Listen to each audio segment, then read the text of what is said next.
It's our Likewise. first leverage mastermind, and I want to kick it off and get right into it and talk about really the whole process of admins. You and I did a little bit of a webinar last week that talked about the structure, and I think we did well, right? But I want to go in deeper because what's happened over the last year, especially, is that everybody's now thinking about outsourcing, right? Like for us, we're running 3 companies, and I don't think one of them is, but the other 2 are all virtual, right? Yeah. That's just the way we live.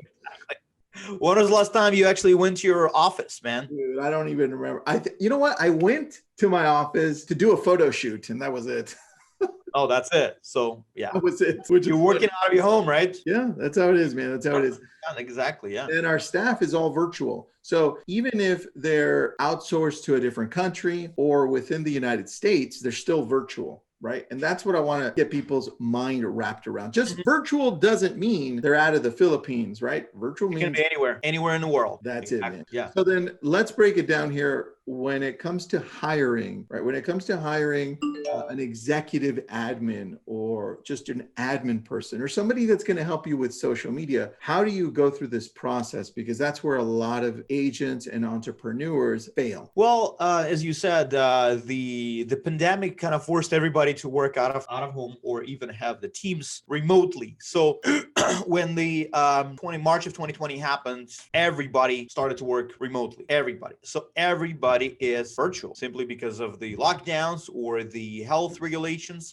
or frankly, I see like even when COVID is over, that virtual thing is not going to go away. It's here to stay.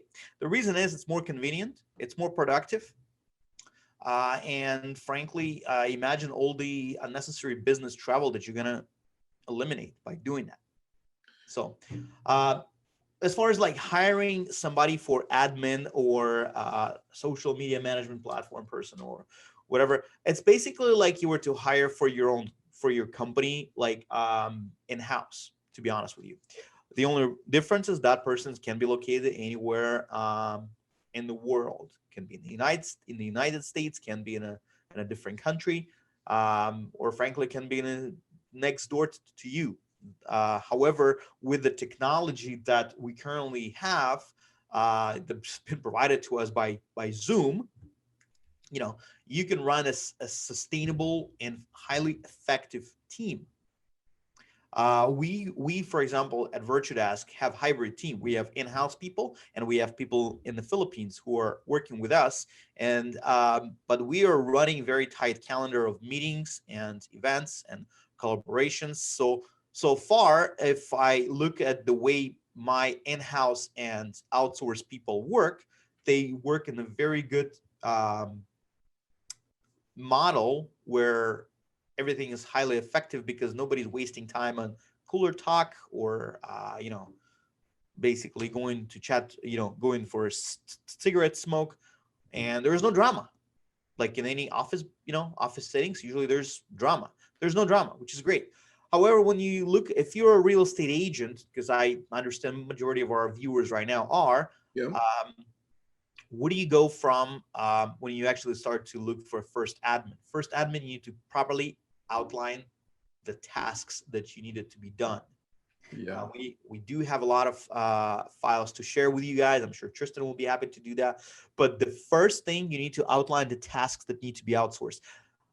Those who don't have it or don't have any idea, what are the suggestions on doing this? Usually what I suggest people to do, sit down, put on a piece of paper, make 2 columns. And in the first column, you write down all the tasks that you need to be done during the day. Mm-hmm. From you wake up, when the time you wake up to the time you go to bed, what are the tasks you're doing as a real estate agent to run your business effectively? You write down this list, and then you go in the list, and the column that says done by me, another one says done by somebody else. Put a check mark, and put a check mark on the tasks that 100% have to be done by you. And in another column where it says done by somebody else, put a check mark there to kind of have a clear picture what can be outsourced, what can be done.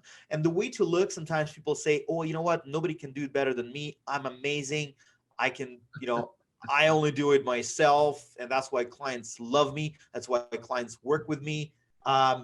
I usually tell agents, no, clients don't love you. They're not married to you. Your family loves you. Your clients love the way you work. Your clients love the standards that you set up for your company. Yep. That's what they love.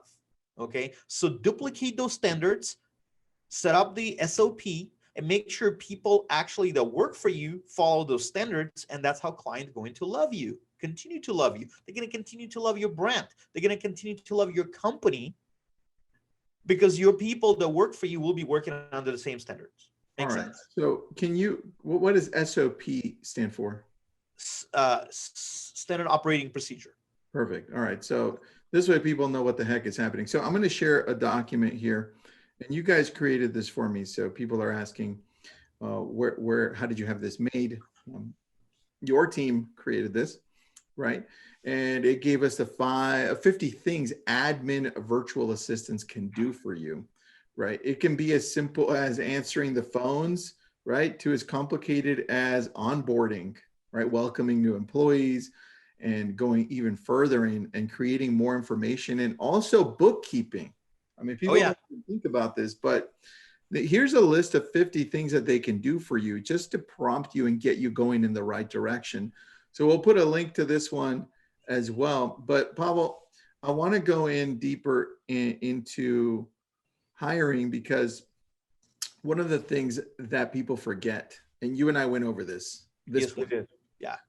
People forget is the ability to actually grow a company that's profitable and doing amazing with just a virtual staff, right? Mm-hmm. And here, the director of operations, you don't necessarily need to start with a director of operations, but it can be an executive admin, right? Which grows into that position. The director of operations. Yeah, exactly. Exactly. So last time you and I talked about lead coordinator, marketing manager, I want to go into a little bit into concierge and communication for transaction coordinating, human resources, and that.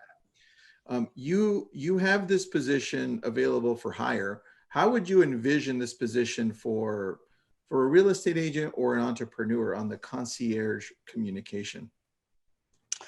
That'll be somebody who is responsible for, it's like what they had at the director of first impressions, I believe. Mm-hmm. Where that's the person who is quarterbacking the duties to the of reaching out to the past clients, making sure that your company stays top of mind, making sure that all the transactions that come in are handled properly for those clients, for the existing clients. Also managing the talent that's working underneath them, which means the transaction coordinating people, people who are reaching out to, like ISAs who are reaching out to past clients and making sure that you're getting the referrals from the past clients. Mm-hmm. Also, that person who will be responsible for bringing in new talent that they come in, and at the same time, if somebody's leaving, like we actually at Virtudesk have this person who is responsible for, like, when the talent comes in, we make sure they're properly onboarded, gone through training, and also when they leave the company, we're making sure that they have exit interview. We require exit interview for everybody. The reasons is for exit interview is not as much as for them. Well, it's kind of like for them and for us, because we need to know the feedback, like as far as why the person is leaving, and also why, what could be done differently. Also, this person is responsible for what we have a quarterly survey of the employees, because we like to get the climate of the company and see how our employees are feeling and see what needs to be improved, where they're happy, what's missing. So that kind of creates a culture of collaboration, culture of openness, that people gonna be more open to you. We make that survey confidential. We're using SurveyMonkey, I believe.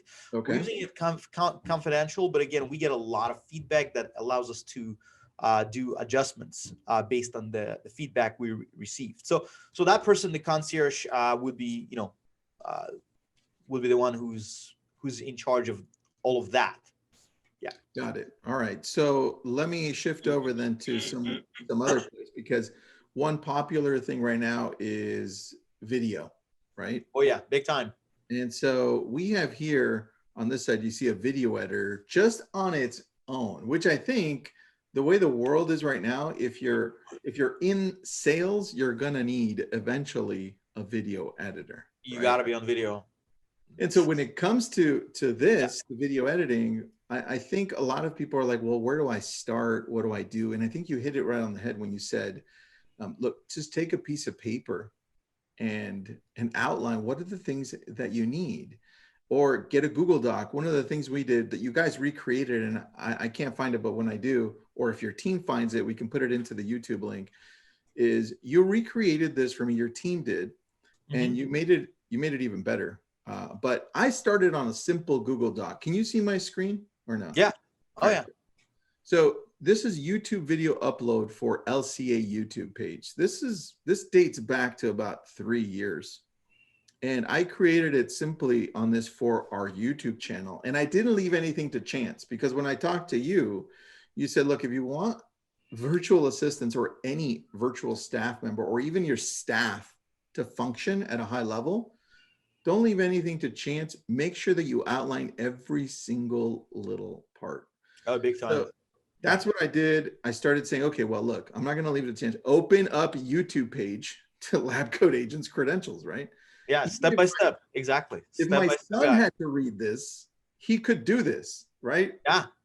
And that's what it comes down to. You're not, don't think that you're hurting anybody's feelings as you're going in step by step. You need to be granular, because as you transition this over to whoever you're giving this to, like you can see all of these steps and everything that we have to do, including what the descriptions should look like, right? All the way down to anything else.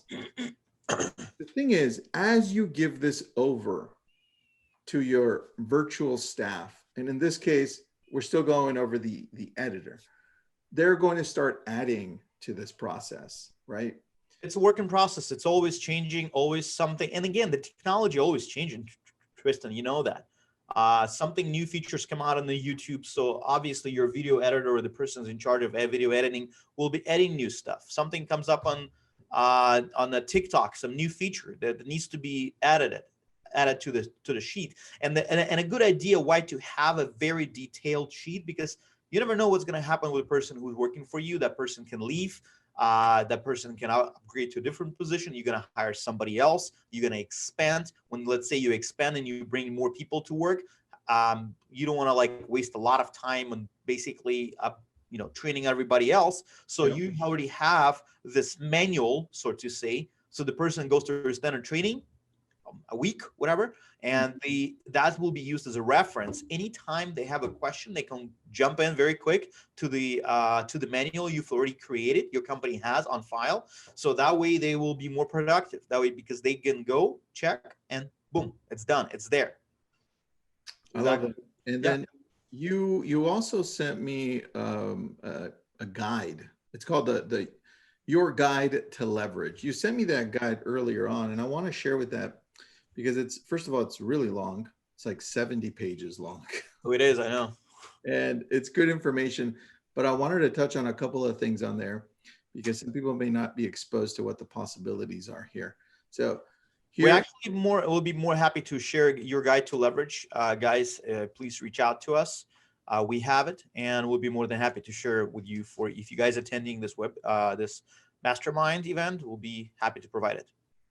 Well, besides showing you, it's Virtudesk, right? Besides showing you that and the culture, it also goes into what are the services that can be offered. And I think that's where people are like, well, what are the possibilities, right? That's why I created that graph with you on the virtual flow chart.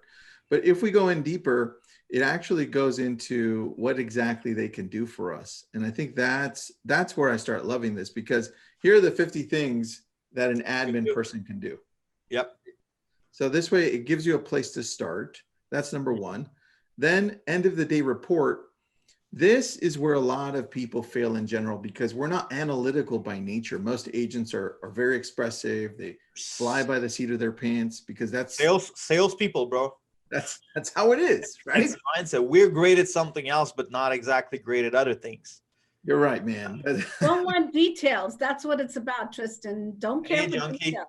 Hey, yeah. Junkie, thanks for joining us. I'm glad you're actually jumping in on this one because when we look at end of the day report, most people that hire any staff, they don't set the expectation of what the end of the day should look like, right? Do you even report back to anybody to let them know what progress you made? Are you communicating with them on a consistent basis throughout the day? And so can either one of you go on your processes for end of the day? What do you expect your virtual staff to do at the end of the day? I expect them to give me detailed information, yet I sometimes look at it, sometimes don't. But here's another thing I also do, Tristan, and I'll share more later, but I also I don't just abandon them. That's not what we do here. We want to make sure that we are talking to them every couple of hours, hey, how's it going? What are you working on? Or is there some of the projects that you need to focus more deeply on versus not? And what is the goal for today? It's a process I have of my own and has worked like a charm with our VAs, because at the end of the day, if I don't look at this report, I know that I've communicated with them throughout the day. And now I don't even have to tell them. They just text me on WhatsApp and say, all right, this is what we're working on. This is what we have done. Let's move on to the next thing. So it's accountability, right? It's also accountability for each other. They hold me accountable too. Sorry, Pavel, I had to jump in on this one for sure.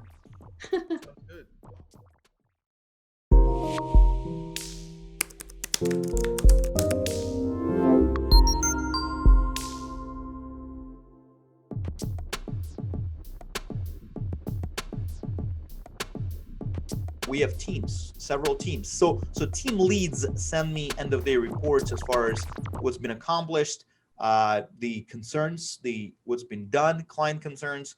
And I don't specifically look at the time frame, how much time was spent. I look at what was the concern that came up and how it was addressed and whether it was handled.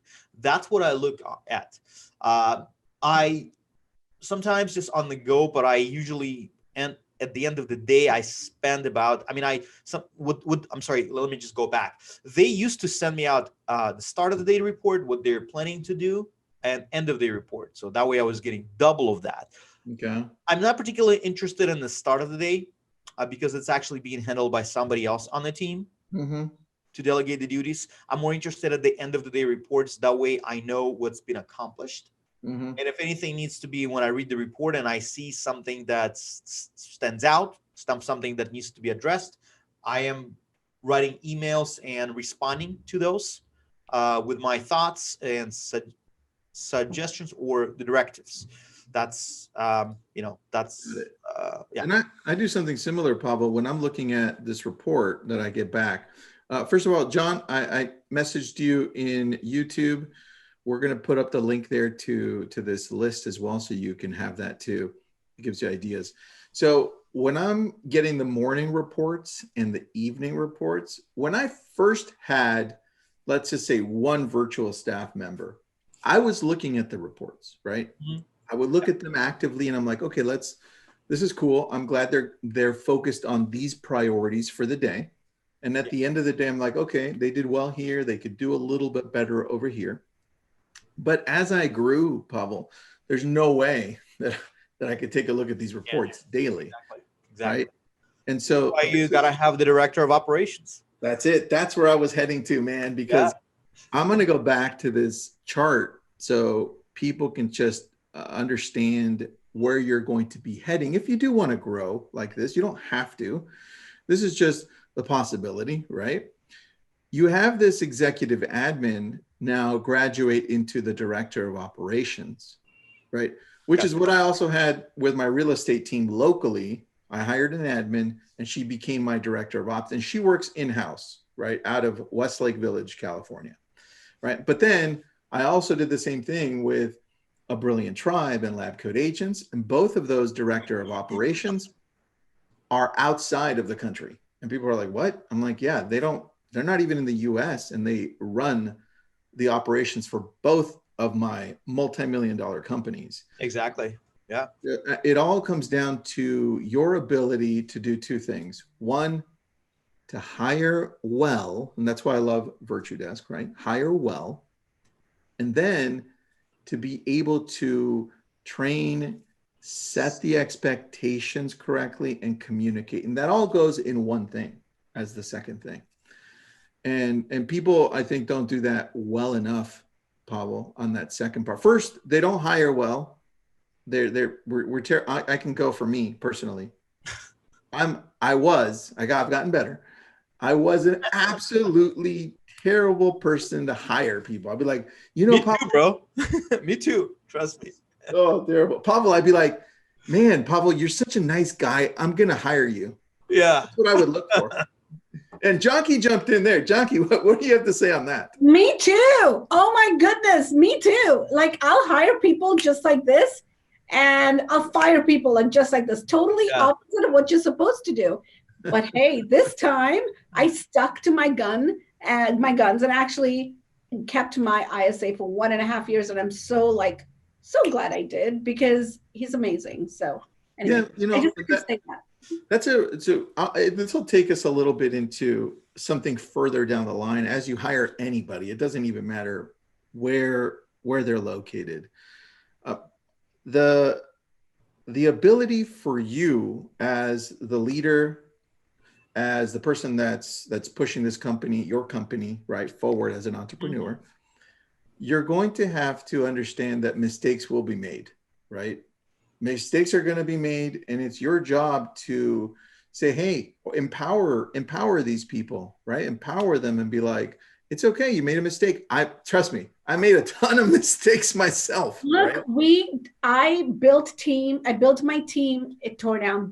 How many times have I fallen off the ledge and got back on, right? If you fall off and you don't get back on, shame on you, right? Continue the growth, continue the momentum. But this time I felt like, okay, this is not what I'm going to do. I have to take a different approach. And I sat with my director of operations. We discussed it. We took a different approach, because everyone deserves chances. But more than anything, I think it's how we help empower someone, how we help as leaders, entrepreneurs. That is our job, to show them the core values, to help them understand who we are so they can follow the system through. By the way, hello, Kevin. What's up, Kevin? I don't know if I'm early or if I'm late. You're a little early. You're fine. You're a little early. We're wrapping up on Pavel's side, and I wanted to share my screen. Pavel, we're going to continue here on this 77 page or whatever you made here. I got a long list, bro. Yeah. I lost count of the pages, but right after this section here on the end of the day report, you go into marketing services, which is kind of part of that other flow chart that we created, that organizational chart. But this is where most people now are hiring. After executive admin, people are hiring for this position next. I would say this one and an ISA, an internal sales agent, or OSA, right? But now when it comes to marketing services, people are gravitating towards social media management, right? Is that what you guys are seeing? Yeah. Right, because that's when we look at let me show you the other graph too, and we're going to give these away too. But when we look at these graphs, these PDFs, and we look at marketing, right? First of all, the director of operations is doing all the marketing at the beginning. They're doing everything, right? Yep. And so now you hire a marketing manager, but then you look slightly into the future and you're like, well, what could this really become? Right. And I think that's the power to ability to see that as you leverage, as you use talented people, as you use technology better, you can now start looking at, well, what are the possibilities? And my director of operations, I'm just going to share this with you because he just created this for me. And I think it just shows the power of the ability to leverage right, to start looking more into the future of what we're going to be doing. He created this awesome piece and I wanted to share it with you guys. He sent this to me last night. Here we go. So he says, look, and this is all on marketing, right? He says, we do a lot of webinars, Tristan, right? Why don't we start looking at now doing this, saying here are your graphics and text where we can place them off of one webinar, right? Yeah. And your videos and graphics, what we can do is create segments from that one video, right? Let's break it down into 5 segments. Now put them on a Facebook, email with a landing page, LinkedIn, and break them down into Instagram for your feed, for your stories, IGTV, TikTok, more LinkedIn, right? And have them go to an actual landing page to start capturing more information. Now I start looking at this and saying, damn, we should have started this a long time ago, right? But again, we weren't at that place, right? And so that's why I share that with you to say, look, this is where you can shoot to be, Pavel. And I know you and I are in those places. So let me go to one question here. We've got a lot of people. It takes a lot of people and a lot of work. So but it has to be well coordinated work. But it's well worth it. Exactly. Yeah, exactly. Raymond's saying, can you please email out that checklist and info package that you were going over earlier? I think it's that 66-page document. Yes. How's that going to work? Is that going to be sent out? Gab, would you please send a message or email it to Raymond? I'm sure Gab is here right now on the call. It'll be taken care of, Raymond. Yeah. All right, perfect. And then if you guys want to dump it into the YouTube as well. So Pavel, we're like a minute away from closing out. Thank you for doing that. Anything you want to add here in closing? Well, when people think when is a good time to hire somebody, I'll tell you what. When you're ready to grow, when you're actually ready to, to take your business to the next level, that's when you need to start hiring. Not when a lot of people think, oh, I need to make some certain amount of money, dollar amount, to start hiring somebody to justify the overhead. I can definitely appreciate that. I can relate to that because I used to have the same mindset. However, in order for you to grow, you need to actually have somebody on your team, because you know what? Guess what? There are only 24 hours in a day, and we all get the same amount of time in a day, 24 hours. We don't get more, we don't get less. Doesn't matter whether you're a billionaire or you're just starting out in a business. It's only 24 hours for everybody. So think how you use it wisely and have great systems in place so that the time you have is spent wisely and delegated properly, so your business runs like a well-oiled machine. All right, and I know you guys have a promo here, so I wanted to touch on that really quick. It's $1 setup fee promo for Virtudesk. If you are thinking of signing up for Virtudesk, we have a $1 only setup fee. Usually it's $450 setup fee. Today we have a $1. If you contact us at myvirtudesk.com or just go to Virtudesk and put on Google Virtudesk, and schedule a demo call with one of our representatives, and we'll get you going. Cool, buddy. All right. Thanks for doing that. Thanks for being on. Good first session. Now I'm going to go over to Jonky and Kevin. What's up, guys? Hello. Pavel, you feel free to stay in, man, if you want. You want to ask them any questions or do whatever you want. You're invited. All right. Kevin Markarian from California, covers Northern and Southern California. Well, specifically San Francisco and part of like Orange County, right? Yeah. All right. South Orange counties, Southern California. Perfect. He's got a massive team / brokerage, is a longtime friend of mine, Kevin Markarian. And then Jonky Patel covers, I always say the Silicon Valley, but the Bay Area. Bay Area. Yes, I'm actually right the corner of Kevin too. He's in San Francisco, and I'm more like in the Bay, the East Bay, South Bay, that area. You know So what's funny? I just realized that between all of us, we cover all of California. California. Oh my God. Yeah, I was just about to say that because he does south and north. You do right there in the Malibu Right area. in the middle. Yeah. Right in the middle. And I'm right on the other side in the middle of Kevin and you actually too. So yeah, that's where I'm. I love it. Well, thank you both for being on. Let's talk about creating a sales team overseas and also in-house, because I think we've all done that pretty well. I'm going to start with Kevin. Kevin, you have a good mixed team, man. I know if we go back like 4 years ago, you and I, well, even longer, but you and I have shared a few of these virtual staff members, both in the US and outside. Mm-hmm. So I know one of them was Sandra, right? We've shared Sandra. before in the past out of the Philippines. And then we also shared Alex. Alex as well. And then I was working with Joe Bell way back. Oh, dude, I remember that. Yeah. Yeah. So actually my first hire, I think maybe my first hire was a virtual assistant dialer. And looking back, we all make lots of mistakes, but looking back, I would have done this exercise that I think everybody should do if you're thinking about hiring someone. It's very simple. I've said it many, many times. It's just tracking all of your activities during the day. So like take like a notepad or your phone, and then every hour write out everything that you do.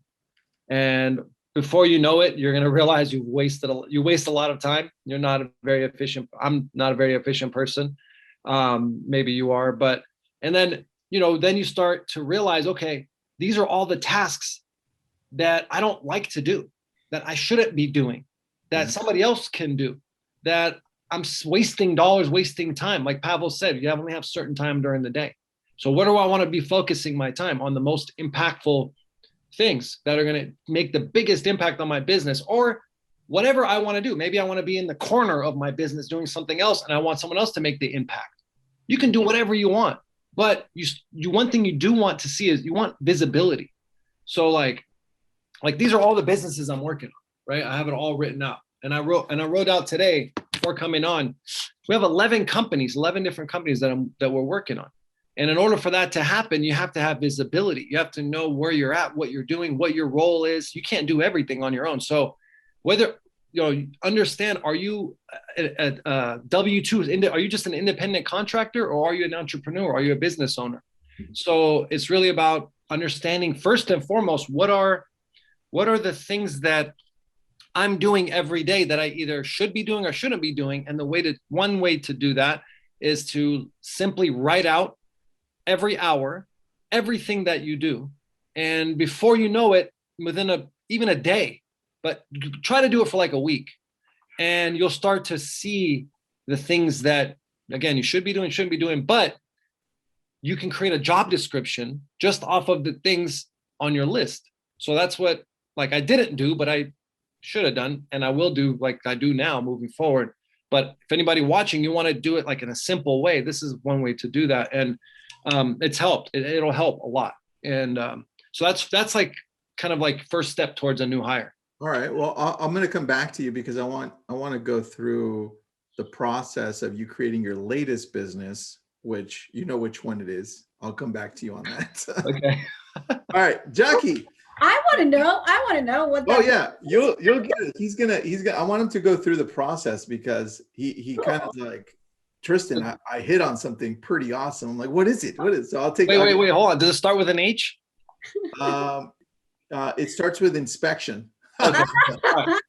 Well, maybe it starts with an H. It starts with an H. It's a handyman. Yeah, handyman. You just have a bad memory. That's thank you. It's a handyman. Handyman. Oh, I can't spell. Kevin, I can't spell. All right, Jackie. So, Jackie, you are also using a good virtual team, and I am. It's a mix because I know your husband is part of your team, your daughter is part of your team, right? Yes. And then you're also using a virtual staff outside of the Philippines. So, can you tell me where you started on the creation part of that, because I think that's where a lot of people can't visualize that beginning. Yeah.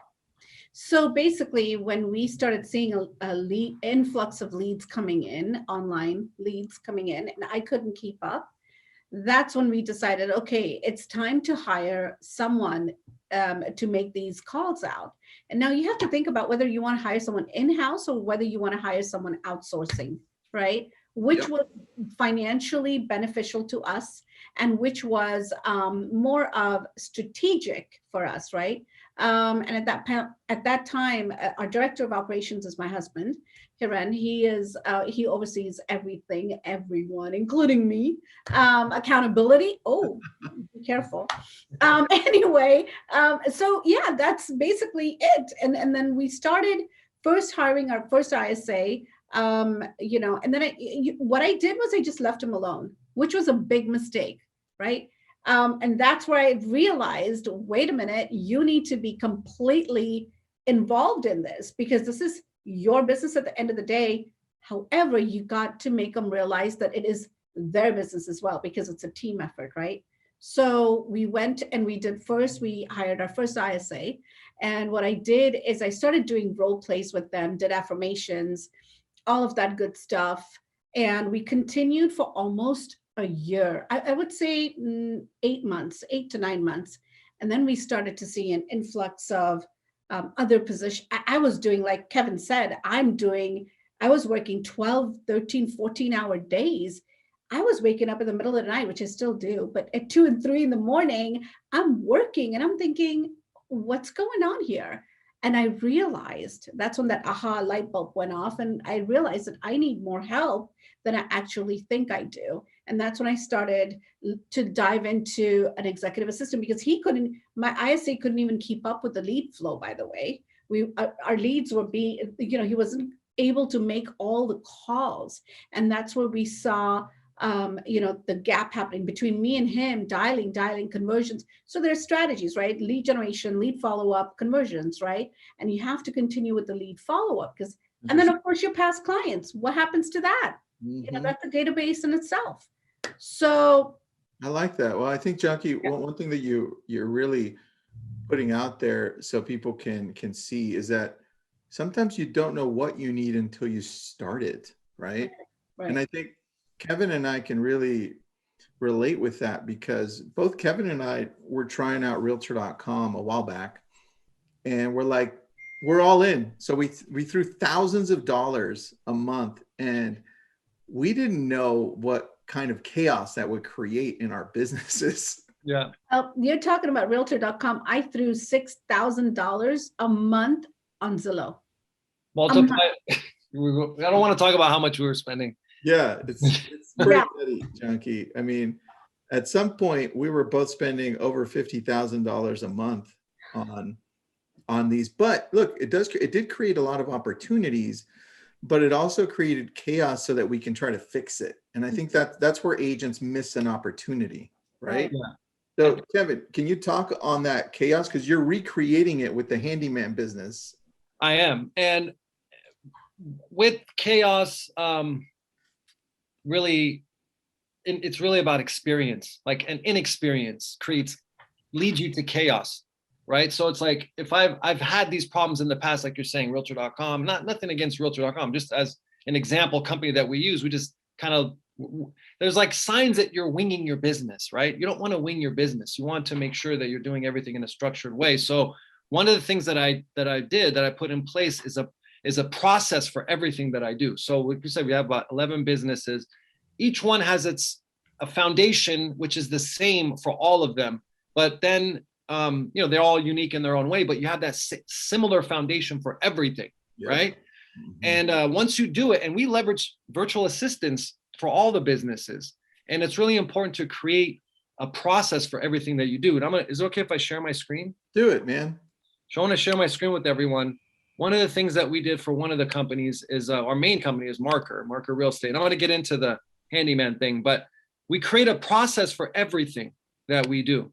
So every step, everything, if you want to build a business, a real business, you have to be able to build something that if you step away today, or you, God forbid, die today, a third grader can come in and pick up right where you left off, because you're all of the things that you've done is very processed, very organized, and someone it's not all up here. We were talking about third graders right before you came in. I'm like, even my son can follow this thing, and he's in third grade. So that's funny that you say that. So with our company, we have like a step-by-step guide. These are called standards of operation, SOP, standard of operation. So you want to have a standard of operation for every aspect of your business. So this is just like an easy one. Well, I want to find one that's got like a multiple step process, but basically like just name it. So you kind of go along your day. What we do is like, I go along my day with my day. If I find something that I run across that needs, okay, like I might need a process for this. Like somebody can benefit. They're not going to be able to pick up. If I leave today, they're not going to be able to pick it up and just carry on. So let me create a process for it. Right. So everything we do has a process. Like on here, how agents get paid. This is like for the brokerage, right? So if an agent asks a question, how do they get paid? Here's what they do. And it gives them a process on everything. And we have that for our internal, like our admin. So we have an internal process set up, and we have an external process set up. But every business has standard operating procedures. And before we end, I'd like to go into a few steps on how you can tell whether you're winging your business and how you can tell if you're an actual business owner. And it's all because I'm like the greatest winger of all time. Tristan knows. I pretty much wing everything, but I have to put myself in check and hold myself accountable. Like I said, her husband holds her accountable. I need to hold myself accountable. Somebody else holds me accountable so that I don't wing it, because I know my strengths. I know my weaknesses. It's very important to know your strengths and weaknesses. Right. And it's okay. It's okay. I totally agree with you, Kevin. I have not only my husband, but my daughter, who's the lead buyer's agent on our team. She holds me highly accountable for the leads for the listing side of our business. And then I have my executive assistant. So it's like, you can't run away. I mean, you've got all these people holding you accountable. And the worst part about all this is my son, who, you know, he's a foreign exchange trader. And oh my God, he's a high D. Oh, you don't even want to, like, coffee time in the morning. You have 15 minutes. Tell me about your day. Tell me what you're going to accomplish today. Tell me your goals. And what are you going to do about it, mother? And I'm like, hey, son, how you doing today? He's only what, 22? You know, so I have these business entrepreneur mindset people in my core family right there, and we all hold each other. But one thing I want to touch base on, like you said, Kevin, the standards of operation, right? There's standard procedures. We have something called the Janki Patel Team Manual. And that's where we put everything down, right? The team manual. And I haven't touched it for a couple of months now, but that reminds me, I took notes of it. I'm like, oh, I got to get back there. It is so important. Like you said, if you're not there, someone should be easily able to pick up that, whether it's someone that is dear to you, one of your admins, right?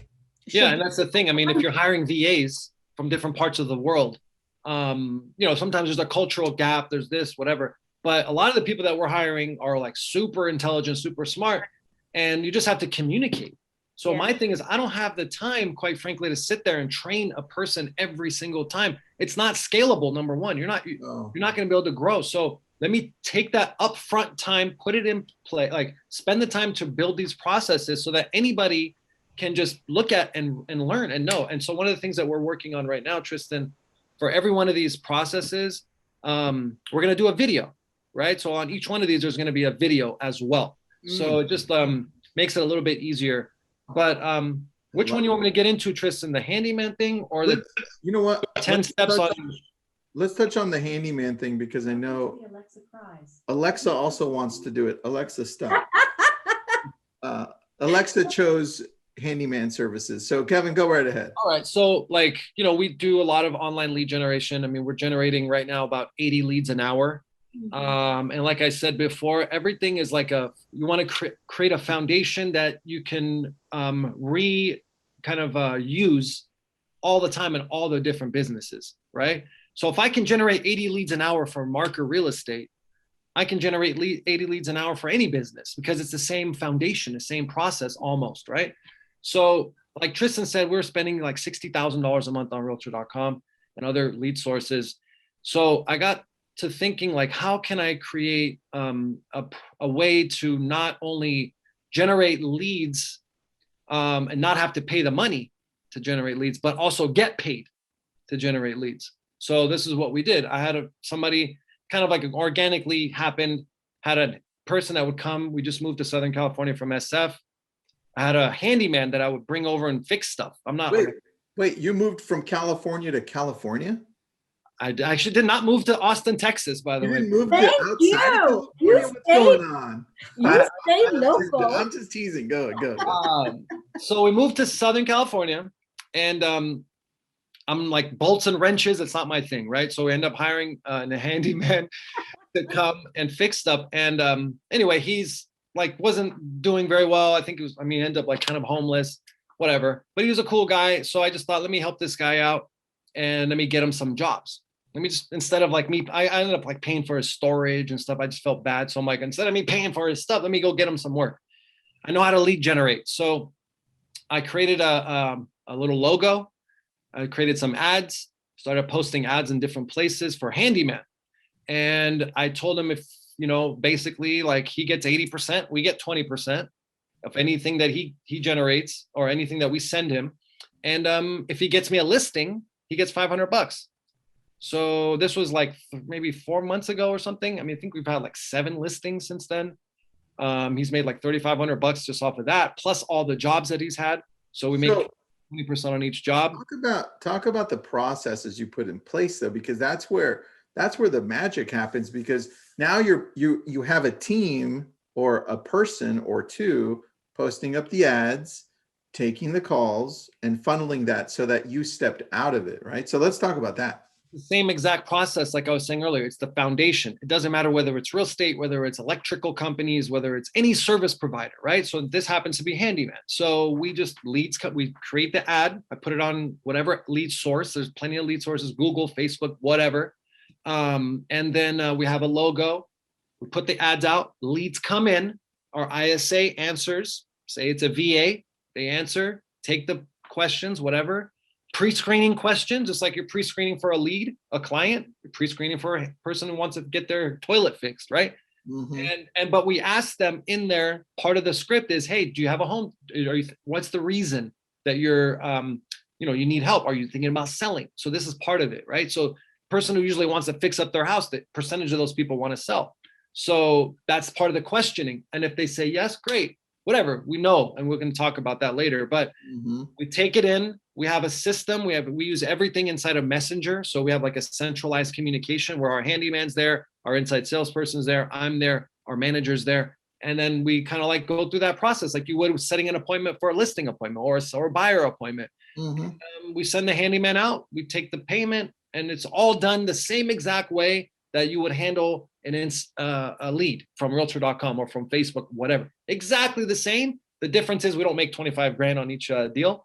We make like a smaller amount, but we're generating leads. So now I'm generating leads and then I'm making $1,000 a week off of each handyman, and I'm getting leads and I'm getting listings, and he's happy. He's not homeless anymore.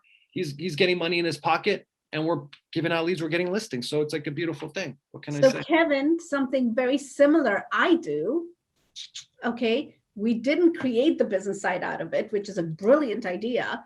But what we do is on our flips, we do something like that with our contractor, where we, if there's a huge project, we send him to that project. But when he sends that estimate out, then we gave him that lead. So we get certain, we do splits with him.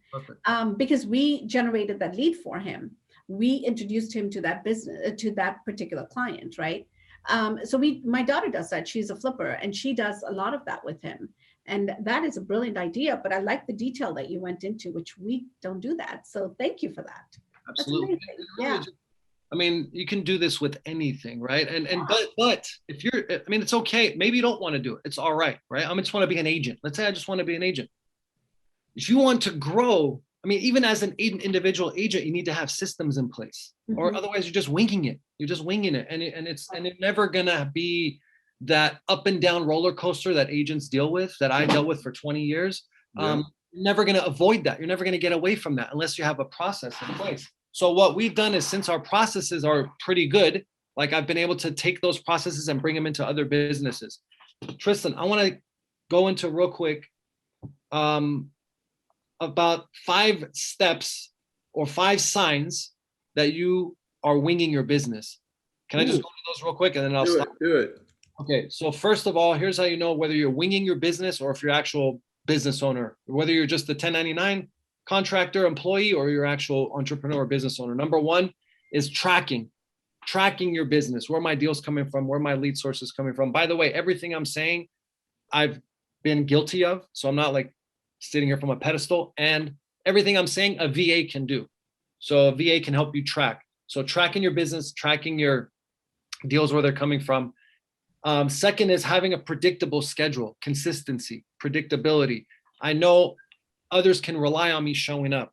Yeah. Right. Third is not having standards of operation. So having those standards of operations in place. And then this one's also very important, is lacking urgency. So here's something where a lot of successful people get in trouble.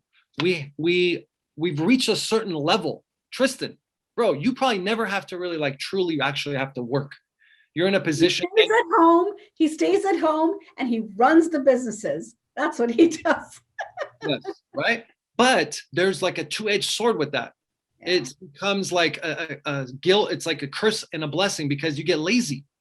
It's very easy to get lazy. So lacking urgency and creating that sense of urgency for us every day is very important. And why? How do I do that? I surround myself with people like Tristan, like Jenky, like if I can get around Tom Ferry, if I can get around my friend Sam, Sunny, all of our people, all of our good people, right? So urgency is a very important piece. And those are like the 5 things. So yeah, that's it. You know what, on that, one thing that we don't often talk enough about is this urgency. And I think it can, if you want to continually grow and continually push to new levels of growth, you always have to have this sense of urgency, and it can never, ever be quenched. And you have to be okay with it, right? It's not like you don't have enough right now. That's not the feeling. It's just like, all 3 of us are pretty content where we're at. Mm-hmm. But there's an urgency that's eating up inside of us, like saying you're not doing enough, right? And that's what continually pushes us. This is why we can't stay put, right? And Kevin has 11 businesses. He's probably going to have like 30 by the end of the year. So that's normal. Right. That is very normal. The more streams of income you have, the better leverage you get. And, again, going back to what Kevin says, foundation, what I learned really quickly 2 years ago was systems, technology, tools, leverage. If we don't have this as leaders, if we don't have this as entrepreneurs, and we're doing 10 things a minute, like this has to get done, and we have no focus. We can't focus on our family. We can't focus on that was me a couple of months ago. In fact, that was me a year ago. And now I'm twiddling my thumbs, sitting at home, going to the beach on a weekend. Like I'm going on beach trips. I'm like, wait, what? There's something wrong here. For a second there, I was depressed. I'm like, I'm not out there working. I'm not out there showing properties. What's going on here, right? Again, it's a systems, a tools, a leverage, and the technology that we built out as team leaders. And that's what and Tristan and Kevin, I think we're never satisfied because we always want to learn. We always want to grow. We always want to educate others in the process because we get educated, right? That's very true. Go together. Yeah. And I think it's important just to kind of know what you want so that it's okay. Like you get to a point, I reached my goal, I'm good. Like, I don't know. I just think for me, it's like I want to continue to grow. Otherwise I get bored. So, and we've definitely benefited by using virtual assistants in our business. It's a great way to leverage. It's a great way to like build and do it cost effectively. Yeah. So we just hired our social media manager yesterday or last week, and he started yesterday.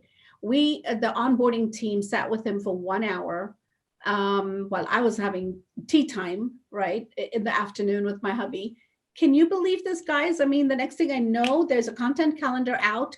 I mean, just bam, bam, bam. And I'm just going, wow, this is amazing, right? What it gave me, it was the leverage to be with who I love the most and who I want to be a part of. Again, it's called leveraging. I bring family back up because it is so important, because that is what you live for. That is what you work hard for, right? At the end of the day, that's us. And it's also important to be willing to let go, because a lot of us, when we reach a point by ourselves. I get somewhere. I get to a pinnacle that I've reached by myself. Yes. And Tristan's smiling. It's hard to let go. It is. Right? Nobody can do it as good as we can. And maybe you. But then you just have to kind of self-assess. Like, okay, think of the most successful companies out there. Do you think they've done it on their own? No, they've had to be willing to let go and let others trust others to do it for them. And then it becomes a matter of, you're going to be able to scale. But it's difficult. That's like that first jump is the letting go part. But you can trust, like in a company like Virtudesk, because they have those structures in place that they're going to put you with people that are capable of doing the things that you need them to do. And it's important to know what you want them to do. And that's why writing those things out, like I said earlier, every hour I write out everything that I do, and then I take out the things that I don't want to do. And you know what? I don't care really that much if somebody messes that up. Exactly. So that's like the key. And then before you know it, you're not doing anything anymore. You're just putting everything out for others to do. And that's, then allows you to do other things like starting other businesses and so on. So here's the last thing I want to say, Kevin, is I totally agree with you on that. Going back to leveraging with Virtudesk, right? Going back, I am a control freak. I want to do everything. And I could not even let go of business to my husband. That's how I was. I wouldn't even let him breathe. I was choking him to get this done, I was on just constantly, control freak. Now, all of a sudden, I've got this amazing executive assistant, an amazing office manager who said, relax, take a deep breath, step back, because we got this. And it was really amazing to see how, they really have this amazing, team of assistants, of VAs that just do fabulous job. So I love it. True. Very true. All right. Look, that puts us at the top of the hour. Kevin, anything you want to add? No? Nope. You guys, thank you for the opportunity. It's always fun. You can, if anyone wants to reach out to me, you can find me on social media. We're growing our business. We're looking for partners across the country. If you're looking to grow your company, we'll have to talk, Janky. Yes, you got it, Kevin. Thank you, guys. Thank you so much for the opportunity. It's a great pleasure. Thank you.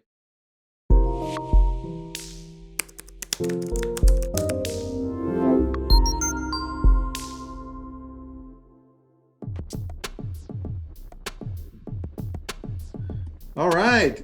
Thank you for that. Junkie, you're going to hang in there with me to interview Lori. What's up, Lori? Lori. Hi, Tristan. How are you? Good. I'm excited to talk about how to start your virtual office here. I have loved everything I've heard so far. It's so funny. I've been like, I want to give people their time to talk. So I was trying not to interrupt, but so many things that Kevin said and what you and Pavel were talking about in the beginning, definitely we're hitting home. I have like a little presentation I was going to go through about virtual brokerages. So I'm going to go ahead and start sharing that. Let's do that. I may interrupt you, or Jonky may interrupt you with questions. But before we do that, can you introduce yourself really quick if you don't in here? That's part of the slideshow, Tristan. Oh, perfect. Then we're good. And I am known to interrupt. I am known to interrupt. I always tell Tristan always tells me, interrupt, Jonky. I'm like, yep, I'm right here. Let's go. I'll have questions for you too. Awesome. So this is a presentation about building a virtual office, because right now, all of the things that you're talking about, which is having the systems in place, having everything written out in a process form so that if you needed to walk away, you already have everything in place. That's a huge part of having a virtual office, because people aren't in the office with you. So oh, sorry, getting an instruction here. There we go. Now it looks pretty. So building your virtual office. This is a little bit about me, just so that people, I'm not just some random person on the screen. I can tell you a little bit about myself. I've been in real estate for over 22 years. And that's just being professionally in real estate. I had grandparents who were both in real estate. So I kind of didn't have a choice, I feel like. Went to school for fashion design, swore I was never going to be in real estate. Here I am, 22 years later. I've owned 6 real estate brokerages. I have done deals internationally. I've owned personally over 100 properties. I've had single family, multifamily, commercial. I had a resort. I have coached and trained well over 300 brokers, and I've been licensed in multiple states. I actually used to be down in the Bay Area. That's where I started for a lovely competition, a lovely company called Home Shark. At that time, it was homeshark.com. It was Elon's largest competitor. They changed their name to iOwn.com. I'm sure everyone can understand why they changed their name. Home Shark was a little bit interesting. I have 5 children, and I run Nexus, which is a virtual brokerage now. So this was about one of my old companies. I wanted to kind of just have a little comparison for people between a standard brokerage, which is kind of the brokerage model that you see. I'm going to explain the last brokerage I owned and then go into the differences between that and virtual. So I had a 25-75% split. Now, a lot of people look at that and go, oh my gosh, well, I was providing leads, office space, Fury printing, like a ton of stuff. Right. And so that was for brand new brokers coming on board. And if you're joining a team, you're basically going to be at that anyways. So that's what the split was. I had to pay rent, computers, printers, provide all the office furniture. I had 2 admins in office that I paid for. I paid for mentors, designated broker, and managing broker. So there was a lot of people, a lot of money spent on people and training and all of that good stuff. So the offline office, which is a office that is just a standard office model that I think a lot of the brokers right now work in, you have expenses. You've got, like I said, the rent, technology, printer, office supplies. People look at the office supplies and go, there's no way. Well, when you're doing in-office events, whether it be company meetings, whether it be anything, I was providing food, drinks. I mean, you're talking, for 100 people. When I left the brokerage, it was 150 people multiple times a week. That adds up very, very quickly. So office managers, mentors got a percentage of commissions, as they were the people who were training the other brokers. And then, expense, of course. So welcome to COVID times. Wow. Right? I mean, look at that, Lauren. Sorry to interrupt you, but we go from a standard office to now virtual environment because we were pushed into it, right? Think about that one. Yeah. So 80% of businesses went online during the pandemic. A virtual brokerage, basically all brokerages here in Washington State had to figure out something because we weren't allowed to come into the office for many, many, many months. So basically the virtual brokerage, it made sense then because we were forced into it. But now looking at it, I mean, you have employers around us. I'm in the Seattle area, Kirkland specifically, but around us, you've got Microsoft, Amazon, some huge companies, Facebook's even up here too, and they're allowing the majority of their workforce to be virtual now. They're working from home. So looking at that and where we were forced into it, but there's a ton of brokers who are now realizing, my gosh, look at how much I'm paying for an office that I can't even use. And now, what do we do? There were brokerages who were not necessarily giving people a break on what they're paying for their offices. There were brokerages that really almost shut down. They didn't embrace technology. They're not doing everything online. They just kind of stopped the meetings. They stopped doing a lot of things that were the reason that kept brokers there. Very true. So now agents are really appreciating the virtual model and the flexibility of lifestyle. I think one of the things that Kevin touched on was being able to run the business from anywhere. And that with a virtual brokerage is completely the case. I know Janky must know where Lake Tahoe is. My sister's second home is on Lake Tahoe, and I've run office meetings from Lake Tahoe, literally sitting with it. It wasn't a virtual background, it was a real background, but it looked virtual because Tahoe is ridiculously gorgeous and kept very, very clean. Thank you, California and Nevada, for that. And it's really, it's a great experience because you literally can run the office from anywhere.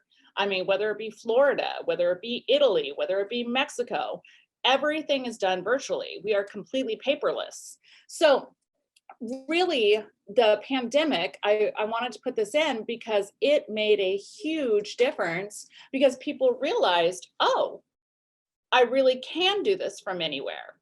So it's nice because brokers don't pay the high overhead of commercial space, and the agents benefit in the form of higher splits.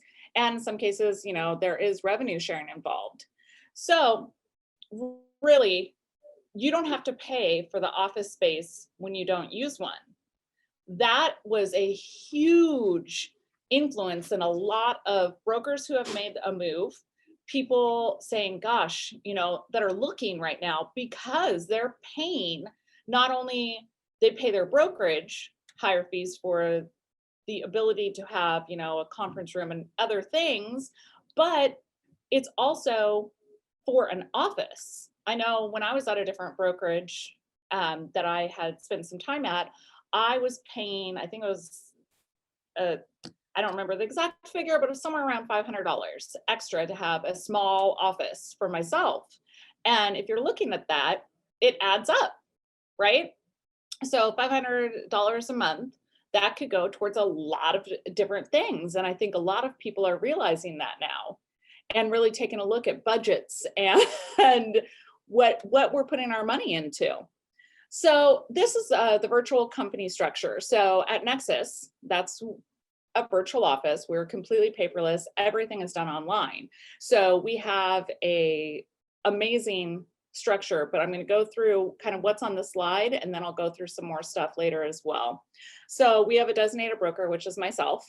I answer questions. I really want to be responsive to people because I think a lot of times people think, oh, with a virtual brokerage, you're not getting any of the perks that you get at a standard brokerage. So that's one of the things that I've really been cognizant of and really want to make sure that I am keeping my standard level where it would be at a normal brokerage with a virtual model.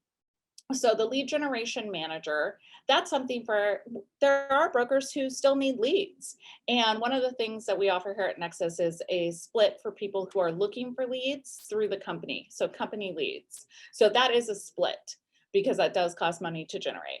Then we have a managing broker who's also available to answer questions, run meetings, do a lot of the fill-in work when I'm doing something such as this, right? There's an opportunity for someone who's interested in having a role of leadership within the company. So that's really what a managing broker is. They can manage teams, plus they're licensed as a managing broker, which lets them have the liability and the availability to manage brokers or agents, depending where you are within the country. Then we have a virtual office manager. So a virtual office manager can be someone who is actually in the office, or it can be someone who is not in the office, but is managing virtually. So they can be located anywhere. I know, Tristan and Kevin both touched on this point, that they have people who are doing really important jobs that they have laid out for them, what the roles and tasks are, and it doesn't matter where they're located. They could be really anywhere in the world and still take on those roles and responsibilities. Then we offer a transaction coordinator because let's face it, A lot of brokers are not the best at paperwork, right? We want someone who's going to remind us of dates and different things. So a transaction coordinator is a real integral part of any real estate company. There's also a secondary market where you can find transaction coordinators as well. And the virtual assistants or Virtudesk, I know that there's plenty of transaction coordinators available there as well. Then marketing manager, that is so key, because having a great brokerage, if no one knows about it, who cares? It's really marketing the strengths. What are the benefits of the company? What are we doing that's different, and getting it out there, really letting people know what you're up to. That's a huge part of marketing. Then we also have a growth manager, someone who's reaching out to brokers, people we've done cross sales with, people who have registered to do events. We just did an event called the Accelerator, and all of those things are made possible by all of these people within the structure. Now, I also have had people ask me, well, what's the first hire? Right? If you're a managing broker and you're looking at doing a virtual office, what's the first hire? And, it really depends on where you're going with that. But I would say either a managing broker, growth manager, or a virtual office manager, because the other things aren't necessary to start the business. But I get that question a lot. So,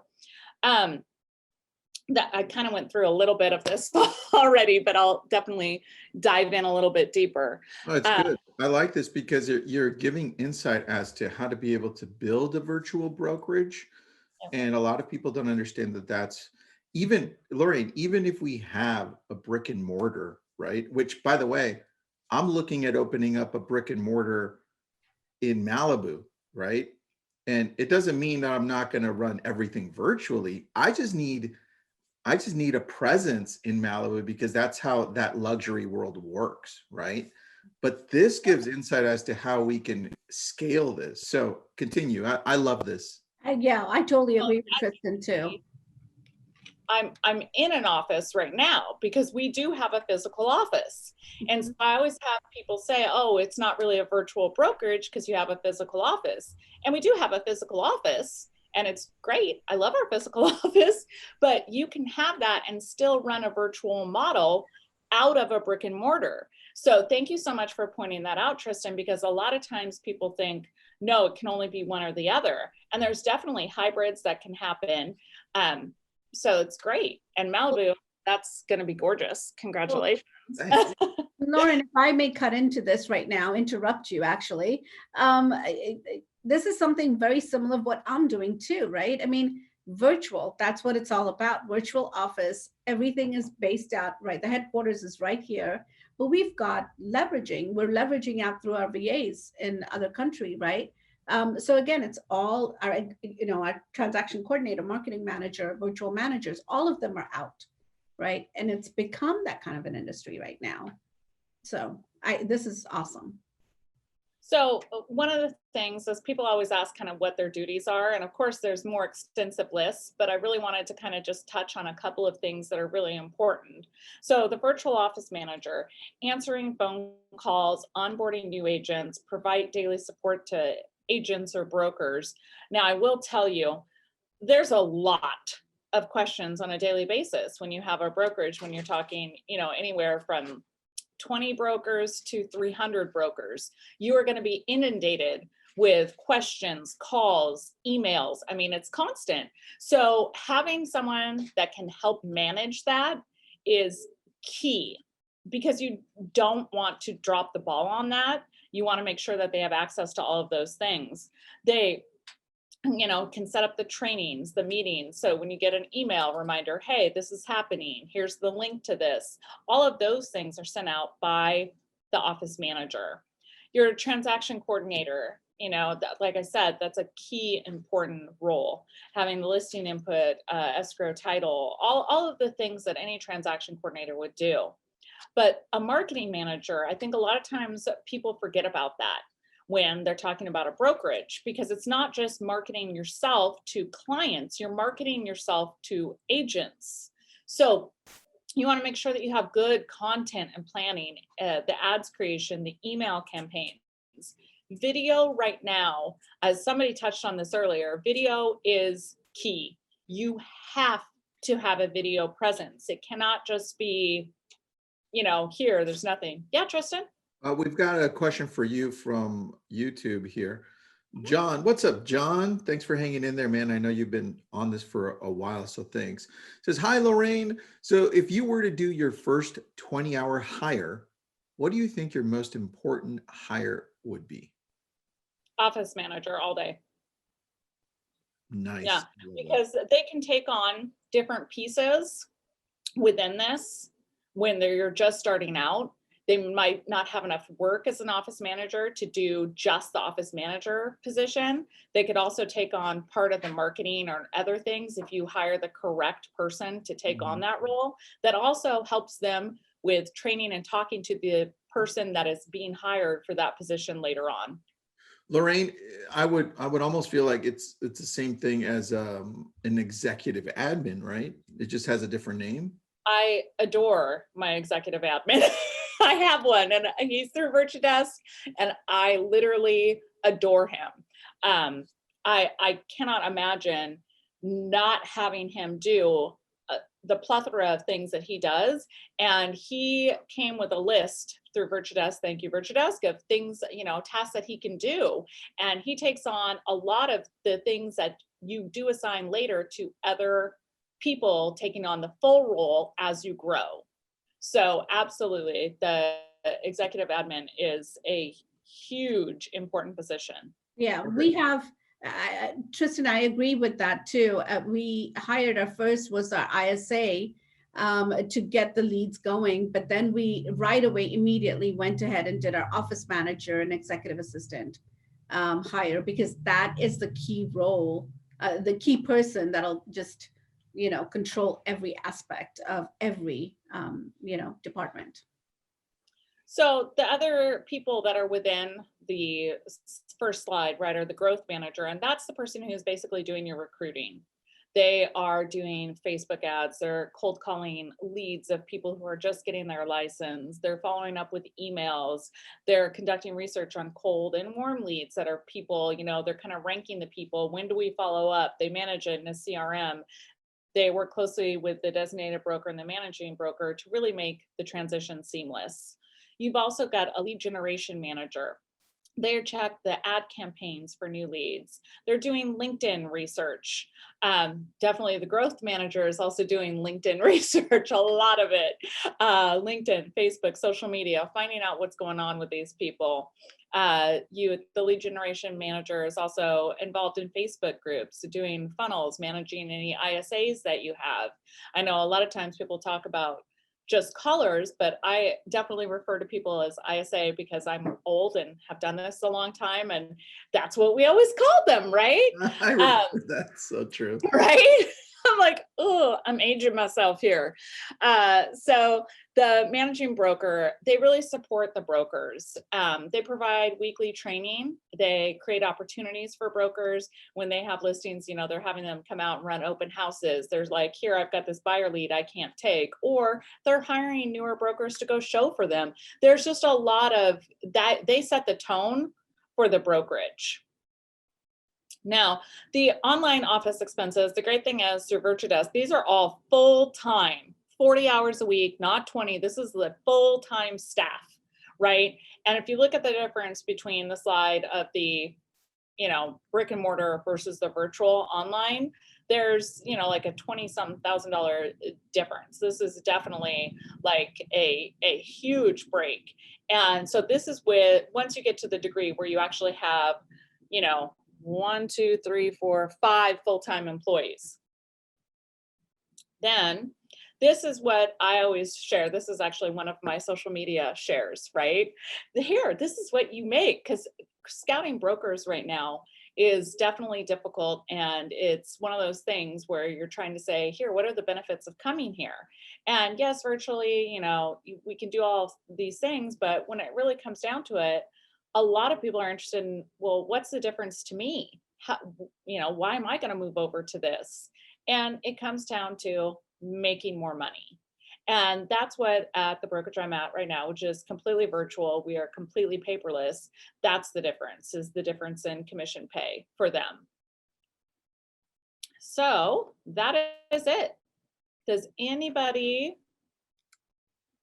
have anything else that they wanted to talk about, Janky? Wow, Tristan? that is amazing. Like, I mean, everything virtual, everything paperless, and everything focused. Like, you know, especially like you said, since it has become after the pandemic, we've all gone so virtual in our lives, in our industries. And saving money at the same time, like that last part that you just shared, that's almost a difference of $9,000 in your pocket, right? I mean, additional $9,000 with you when you look at the net commissions and the splits. And that's each commission check. That's not like over the year. And so if you're closing, you know, let's say 2 to 3 transactions a month, you're going to see how quickly that adds up. Exactly. One of the things that I have said over and over again is it's actually cheaper. I always get confused why people want to open their own brokerage because I know the responsibility. I know what it takes to do that.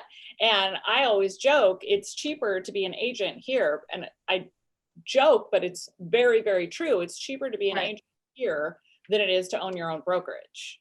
And people always forget they've got the E&O, they've got the L&I, they've got, I mean, there's all of these things that people forget.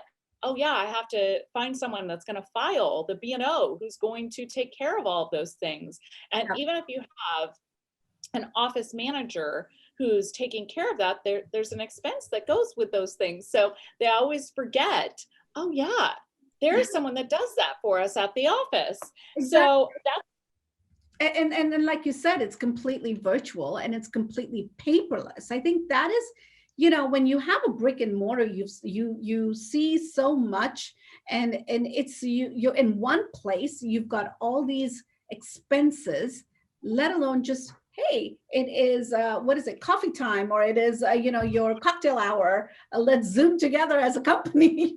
You know, I mean, that's the beauty of it. That's what I love with my VAs. That's what we do. We do a vision board class virtually. You know, we do. You know, I mean, there's so much fun things you could do.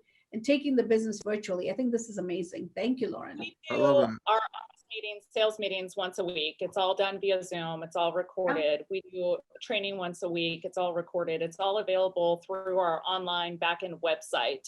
A lot of times people think they don't have a culture with a virtual brokerage. And it's very interesting because most EXP offices, I'm sorry, I'm not saying anything negative about them. I'm just saying it's actually virtual. And it's one of those things where people go, oh, you know, how do you do this virtually? Well, we all discuss things at trainings. We discuss things on our Zoom. I mean, we really have an amazing, I don't want to say necessarily culture, but that's really what's been created, because we have, you know, 3 licensed attorneys who are here as brokers. We have flippers, we have investors, we have a general contractor. So we've got this amazing variety of people that have joined for different reasons, right? But they're all here and they're all willing to share. And there doesn't seem to be, from my perspective, right, any of that competition that I've seen in other brokerages. Everyone's just like, oh, hey, you know, I'm doing my thing. This is what I do. And it's really enabled the brokers and the agents who are here to learn and to find out, oh, maybe I do want to do this, or maybe I don't, because we're all just very honest and, you know, really getting the information out there as much as possible.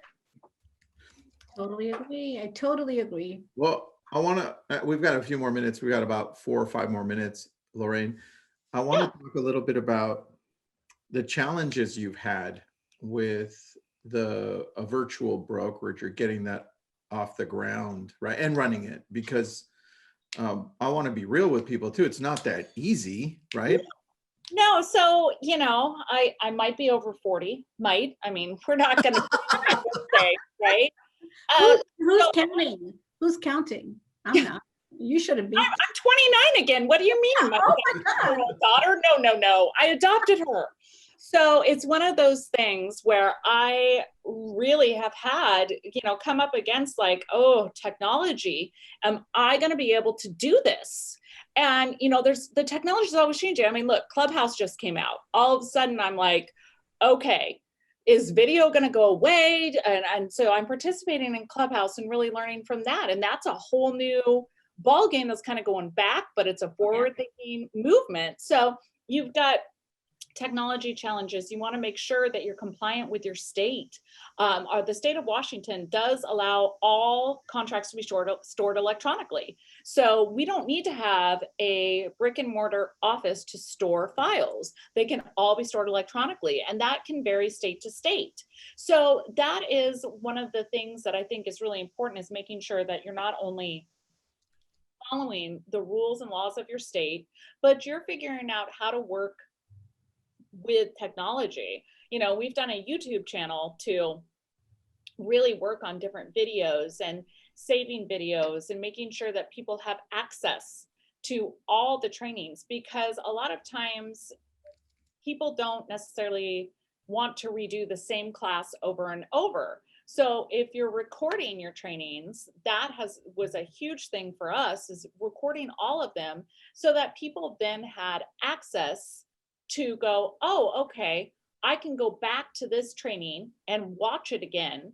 And so really it's been taking the old thinking of making sure that you are responsive and that you're always there to answer questions, and mixing it with technology to get a great blend of kind of service for the agents, because that is part of it. When you're running a brokerage, you are at service to your brokers. I always laugh because people always are like, oh, you're the boss. I'm like, no, I'm not. I have all of those people are my bosses, because if they're not happy, I don't have a job. Yep. So That's true. Yeah. And I think a lot of times people forget that. And that's one of the things where you want to make sure that it's easy for the brokers to, an agent and broker, just so you know, here in Washington, we're all brokers. And then if you're like a broker from other states, it's managing broker. So one of the things that I always want to make sure is that the systems are easy for them. They don't want to spend, years learning a new CRM or learning, how do I do this? I know with like different systems where you upload your files, like SkySlope Command, depending what brokerage you're at and what they use to upload your purchase and sales and to store your files and to check through your files and make sure everything's compliant. You want to have a system that is easy. You don't want to have a cumbersome technology where they feel like, oh gosh, I went to this tech company and I just can't keep up, or have to go through, huge training videos. We want to make them short, because brokers and agents don't necessarily want to spend, like I said, all this time being retrained to do something. Makes a lot of sense. I love that. And look, those are real challenges that we all have in growing anything. So it's just a matter of doing our best to keep up. One of the things that I find companies in general have a challenge with is being able to continually grow their staff at a reasonably good rate to be able to keep up with the activity that they're getting, right?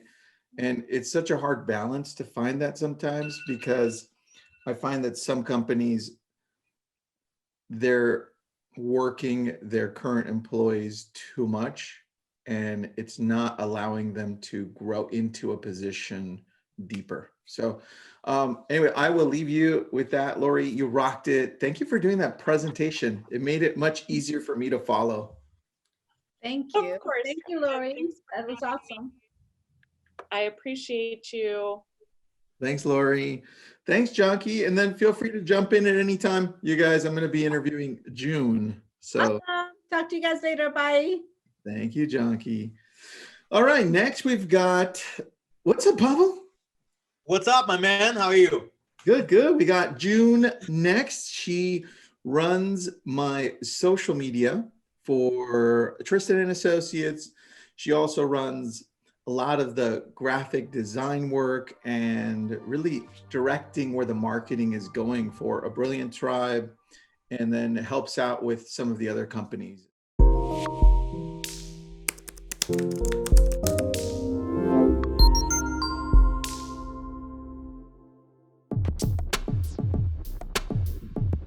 Pavel, you know June, right? I do. Yes, Manch's wife. How you doing, June? Perfect dynamic duo, right? Yeah, exactly. Yeah. June, thanks for being on. I appreciate you. Thanks. All right, so let's get started. June runs the whole marketing side for me, and she's extremely talented. And let me point out, she is not for hire. June, just putting that out there from the beginning. Yeah, last time you did a webinar with Tristan, we've had so many people reaching out asking, is June available? Is June, can she be hired out? I said, no, she's not. That's the best. Oh yeah. She's awesome, and she's super sweet and extremely talented. So I'm going to show you, well, she's going to show you, I'm just going to ask questions, what she does for us and how she's able to create the graphics through the tools that she uses, how she edits, and more importantly, how she does this in scale so that you can then take a look at what the possibilities are for your virtual assistant running your social media or your marketing department or wherever you see this fitting into your world. So June, first, thanks for being on again. Where would you say for somebody looking to hire a virtual assistant or a marketing director, where would you say they need to start in order to do this right? Because I find that most marketing people don't know how to do this for social media and bring this into real estate or creating flyers or doing all of that. Where do you typically go to make sure that you're quarterbacking all of this correctly? Yep. First off, I think most of the people doesn't know this, but most of the social media content creator are actually just there to implement the documenting or the procedures that you already have.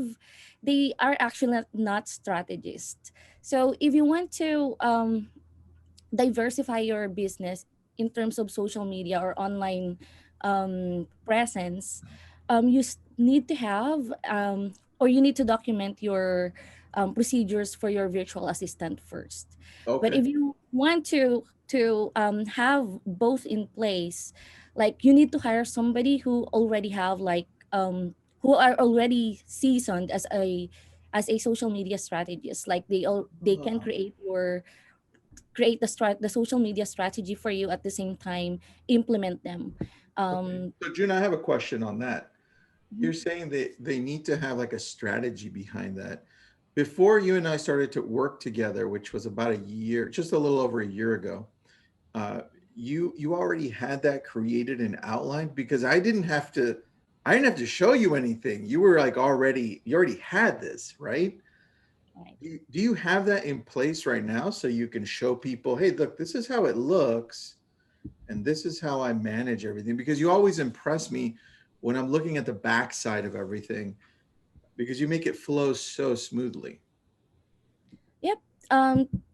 Let me show you my screen. Excellent. This is where the magic always happens. You and Monch always impress me here. Yep. Especially with Baby Yoda. Sorry, that's for the Fun Friday I love that. Fun Friday posting. So for TNA, how it looks like is that when I actually joined TNA, there's already a strategy in place. I just have to jump in from time to time, like inject my personal taste on how I do the graphics. The strategy that we have here is every Monday we do mindful quotes or posts. So it can be motivational or any quotes from entrepreneur or inspirational for realtors. So the strategy here that we have in place for TNA is that we have defined the regular task first. Like, Okay. it's gonna be, is it gonna be a daily posting? Is it gonna be just Monday to Friday?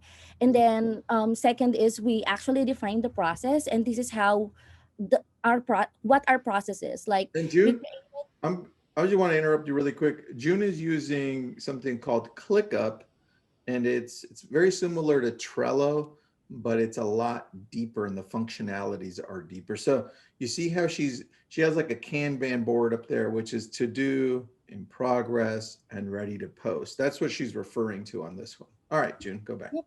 So again, the first thing you have to do is to create a regular task, like the date or the day of the week where your social media strategist or content creator will do all the social media post creation. Like for me, it works like every Thursday. That's the day of the week where I create the content, simply because Friday, that's the time that Myra, my boss, will check the options, the um, if it's aligned to what we discussed, aligned to the process.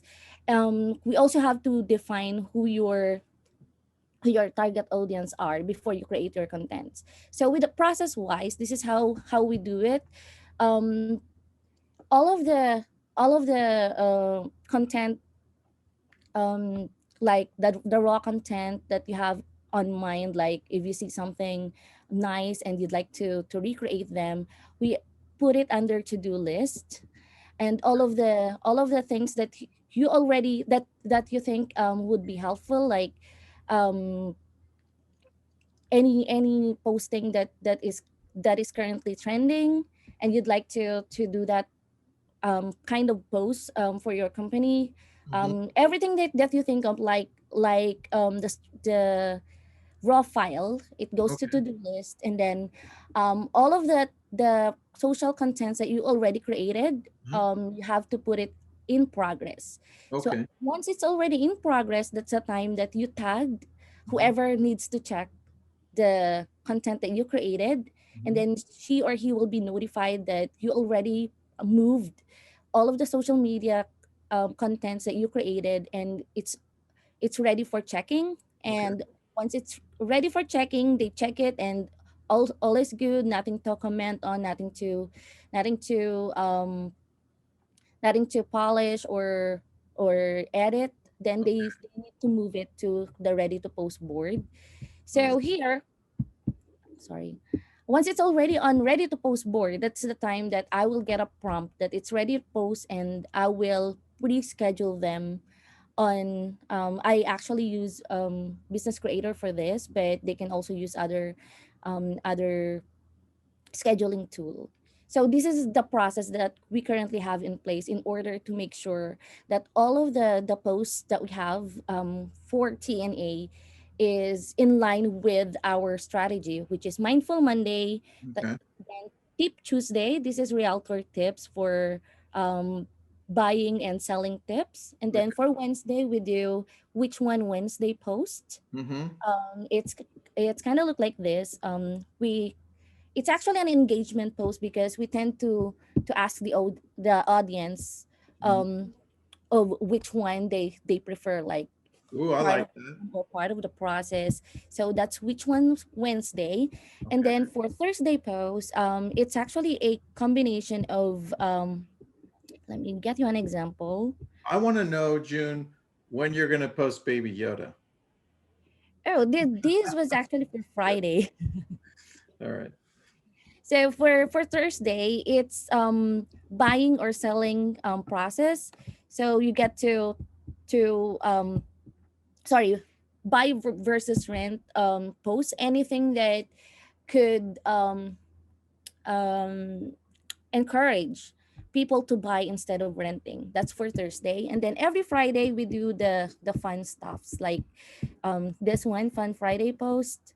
Okay. So that's Baby Yoda post, like And June, you find these and you create these, right? It's not like we're sending you this stuff. yes. As a social media creator and strategist, you need to be creative on how you will be able to implement and how you will be able to catch audience attention. It's not like it's not just the design, Yeah. but it's overall content that you have Okay. to create for So your client. let's go on that because I want you to I want you to share with us where you go to be able to create this, like Canva, or what do you use? But while you're looking for that, I want to share my screen so I can share with people what you're using right now to post because I'm going to unshare your screen to give you some time to look for what tools you use. I'm going to go to the back end of Facebook. It's called Facebook Creator Studio. And this is what June uses. You can see at the very top here, you have Facebook and Instagram, right? You're able to go between both. This is free. If you got Facebook, you got Instagram. And what June does, she goes to the Instagram one here. And then on the left here, you see the calendar? Then we're able to see what we've posted, what this looks like, and we can jump between the ones that we work on. This is mine, so you can see everything that's happening. This is the Tristan and Associates one, right? But you can see that when all of a sudden when we go to the Tristan and Associates one, it looks more organized. That's because June takes care of it. When you go to mine, it doesn't look that great, right? Because I kind of run my own on the side. But you can see here everything that she's done when it's been posted, and it just looks a lot smoother. And Facebook would look the same way. So I highly recommend that you start using Creator Studio, kind of like what June is doing to help you out. So I wanted to share that with people because I know you gravitate to that. June, what are the other tools that you use to make your magic? Yep. For content inspiration, because this is actually the tough part.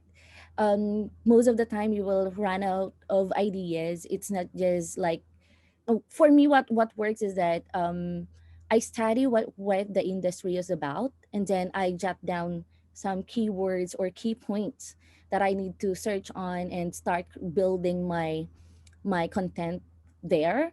And also I research on groups. It's actually easy for me to come up with specific topic because of the help of getting into or being joined to a lot of real estate groups. Like normally I will check the current posts and what are they talking about, and from that I build my social media posts for the entire week because they are all of them are actually talking about it, so it will generate a lot of engagement. So aside from Facebook groups, I also do research on Instagram. So as I've said, I always jot down some keywords. So from there, I will search some hashtags, some real estate related hashtags that can actually help me think of what would be on my next post. Hmm. Aside from that, Facebook pages, Instagram, hashtag search. You can also get your content ideas from Pinterest. So all you have to do is search there. You can recreate the post, and you can also create it totally different from just get the sense of it and then create your own out of the idea that you saw on Pinterest. So those are some of the places where I got where normally get my content ideas from when I ran of ideas. And then for creation, um, as a social media creator, content creator, you don't really have to have a lot of platforms, or you don't have to really be an expert on all of the content platforms. Mhm. All you have to do is to be an expert on one, which I am on Canva. So for most of my social media creation or contents, I create them using Canva because I know how to use it well. I know where to go to, the places where I can get the icons, get the images. You just need to master one of the platform and build all of your design from there. But if there are things that you can't do with Canva, like before, they don't have like a feature of deleting the background. It's also good to have like a basic knowledge on how to use other platforms like Adobe Photoshop. I'm only amateur on Adobe, but on Canva, I can say that I am already on expert level because I'm using it on a daily basis. So Nice. those are the two platforms I'm using for the content creation. Okay. For videos, I'm using Filmora. Film. Just edit. Yep. Let me put that into the comments here. Film. And what do you use that for? It's for short videos or any video editing. But I don't normally do videos like because we have video team who's doing the video edits for us already. So Yeah. um just in case or in case that any client requires us to recreate a video or shorten the video or get a clip from this video to get posted as an IGTV or as a reel on Instagram, that's where I cut the videos in. Like, Oh, okay. And you use Filmora to cut those videos and put those out. Got it. and Perfect. then for video captioning, I use headliners for that. Like, because it auto creates a caption, but you still have to check if the captions are correct. Because sometimes And what do you use for that one? headliner. Headliner. Can you go to that and show me on your screen? Because I don't think I've seen that one, June. Oh, let me just log in. Oh, look at that. I didn't use that one before. I've used you know which one I've used? I've used subtitles with a Z.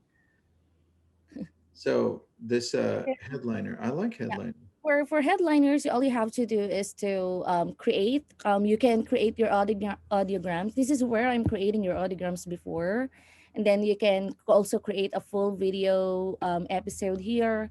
You can also, this is where you can automatically generate your or transcribe your video captions, and you can also get video podcast notification, and also download it there and post it on your social media. Say for instance for lab coats, because I'm posting lab coats podcast as well on Jeff's Instagram. So Mhm. this is where you will be getting all the lab coats podcast. It is already automated. All you have to do is to select which one you'd like to download. You still have to listen to it because sometimes it will only capture not really important part of the podcast, so you have to listen and then you can export it, and then once it's downloaded you can already have it posted on your social media accounts. And does the animation work? Can you press play? I want to see how this works. Yep. Let me just That You way. said it. You said people say, "Hell, Hank, let's face reality." That's Okay. so cool. I love that. It's a lot, you know what? It's a lot easier than I imagined it would be, but you've got all the right tools. That makes the difference, June. If you have like if you really want to if you have a favorite or you're following a specific podcast and you'd like to get some clips from that, or you love a short clips and you'd like to share to your social media audience, this is the platform that you can automate those podcasts to. Got it. Got it. All right. So a lot of people also wonder, well, how does it work on this? And where do you post this one? Do you also post it to other places besides Instagram and Facebook, or just Instagram and Facebook? Where do you gravitate to, June? Yeah, you can also post it on LinkedIn. It's just that on LinkedIn you cannot pre-schedule videos yet unless you are using Buffer. Sorry. For we have a lot of platform that you can use to pre-schedule your social media stuffs. But for if you would like to only post on your Facebook and Instagram, Facebook Creator Studio is the go-to application for that, because it whatever you post on Instagram, it automatically goes to your Facebook as well. But Okay. if you'd like to manage or every single post that you want that you created for Instagram and Facebook, you'd like it to go to your other social media platforms like LinkedIn, Twitter, um, LinkedIn and Twitter. You can also use different platforms like Hootsuite, Okay. Buffer. Um, those two is my actually highly recommended application because I've already tested them out. Do we, June, They're- I don't even know the answer to this, but do we use Hootsuite? I don't even know what we use. we we do have a Hootsuite account, but for TNA, I don't use Hootsuite because it has a lot of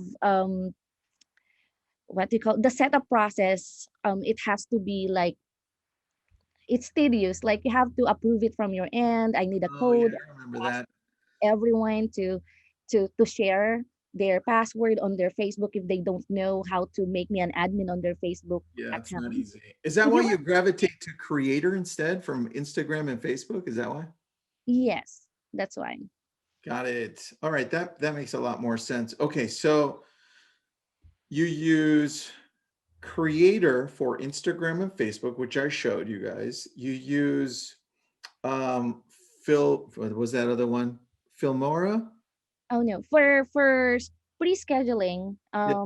scheduling tools, you can use Facebook Creator Okay. Studio for Instagram and Facebook, and Hootsuite then Buffer. for other aside for all of your social media accounts aside from Instagram and Facebook, if you'd like to also manage that, you can use Hootsuite and Buffer. That's right. All right. We also have later.com, which also does the same thing um, on what Buffer and Hootsuite does. We have Okay. later.com that also.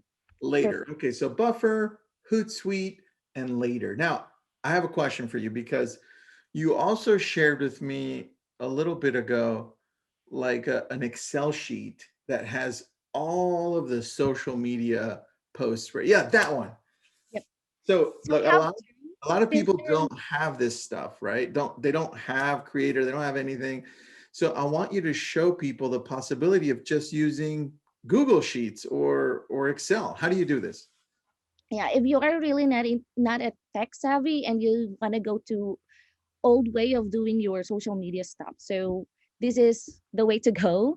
So what you have to do is to just label them accordingly. So your social media manager will know where to put their stuffs in, like the images, the date where you'd like it posted, then your caption, and then this is the place where whoever runs the social media checking can approve or not approve the post and specific reason why it's not approved or what needs to get changed. Mhm. Then this one is for the hashtag because for we are doing like a specific post for a specific day. So we normally use the same hashtag and then we'll just add some hashtag into it related to what we posted.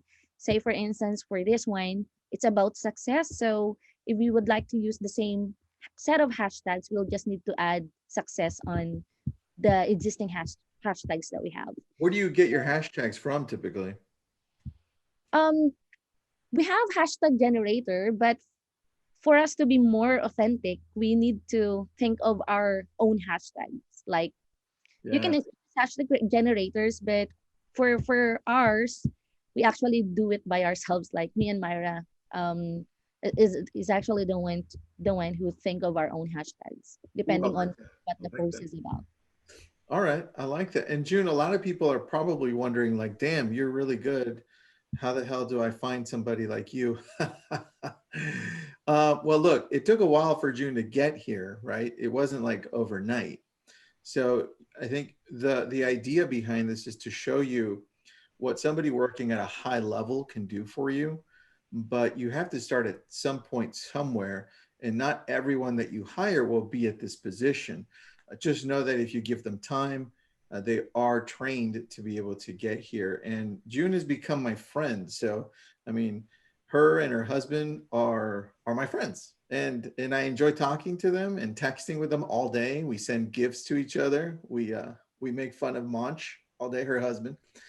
Um, I think that the key to hiring anybody, virtual staff, in-house staff, is really just to make them feel like you're connected. And there's sometimes that there's a big gap there where and I'm glad Pavel's on now, because sometimes you don't have that. It's like you treat these other human beings like they're just a piece of technology, and they're not. No, it's not. That's absolutely not. And they're becoming part of your team, part of your organization, and it's very important to keep that in mind. This is not somebody you just give task and forget about them and think they're going to come back and give you the ready and willing task. But you got to work with them with this.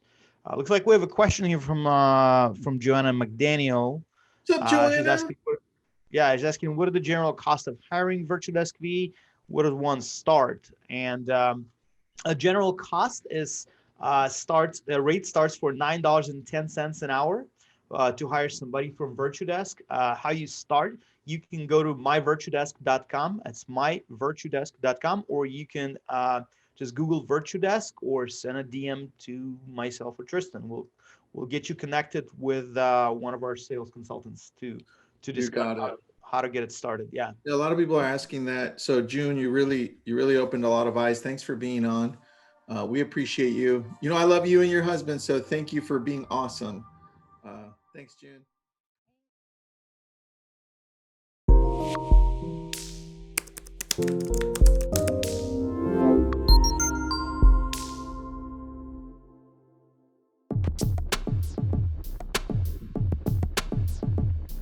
All right, we got, what's up, Tom?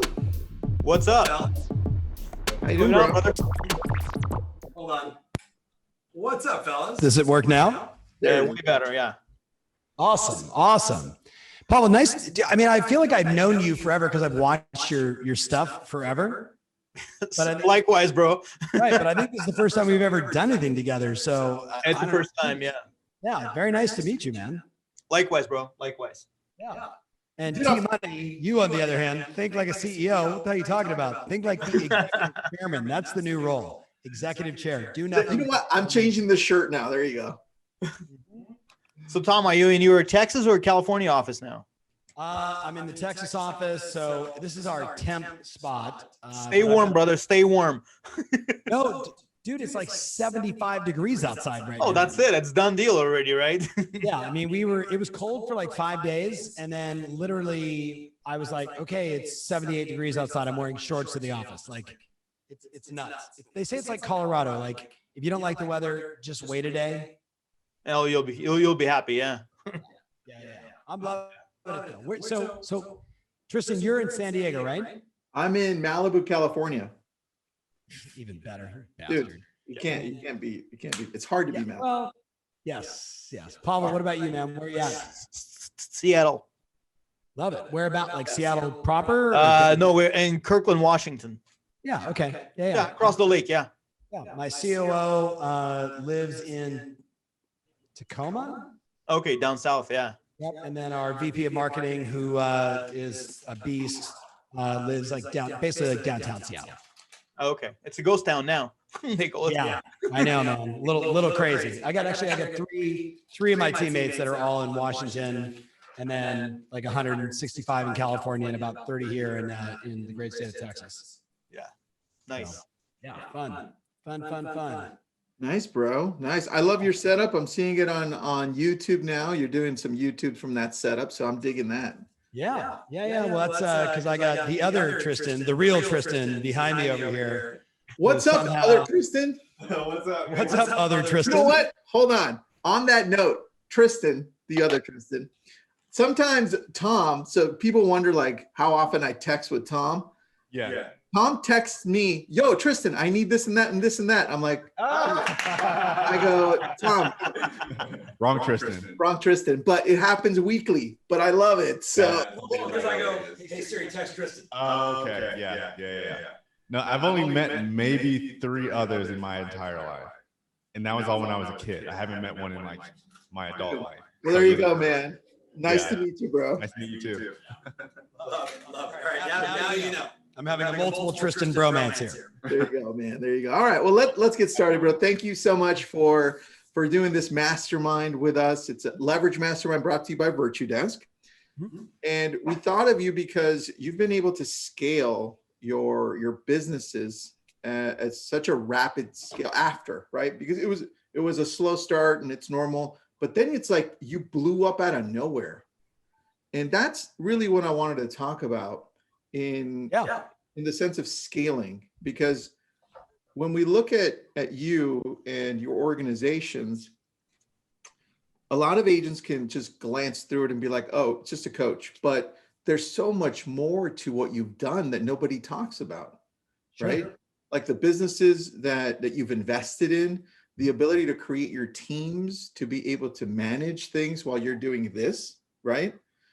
That's what I really wanted to talk about. And the first question is, taking it to a very more entry level question, what's the one thing that you would suggest for people to start with when it comes to business or real estate so that they can do more? And I'm talking about leveraging. Where should they look in the sense of, well, maybe I should leverage that out?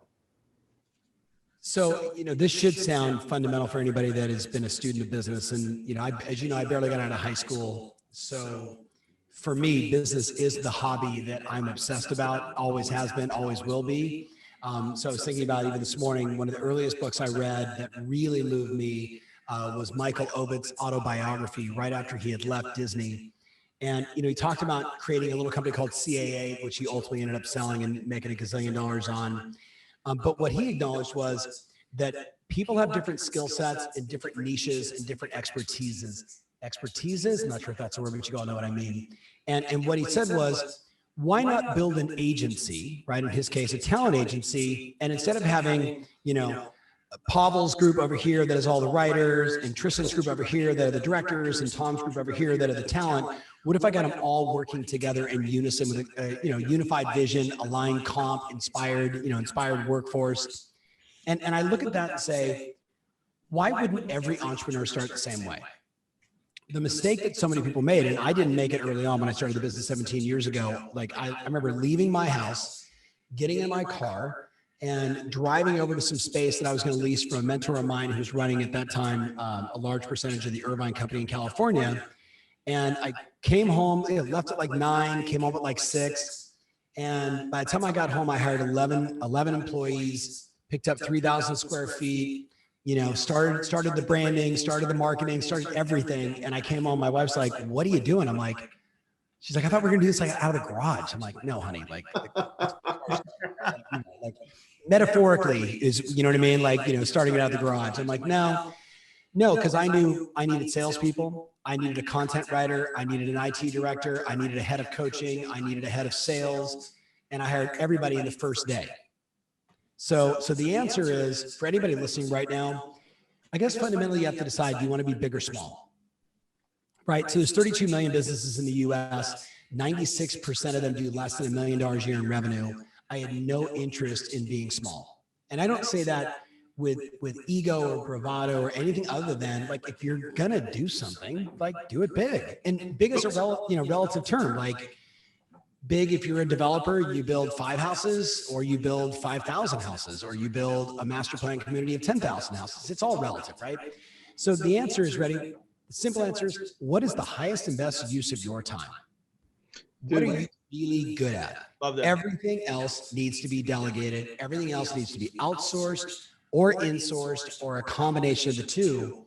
And I think the reason why most people don't, not knowing entirely, if your audience is just real estate agents or entrepreneurs or tech or whoever they are, is they think they can do it better than anybody else, which is the cardinal sin. That's like the guarantee of, you will be small forever, right? No one can do it better than me. You will be small forever.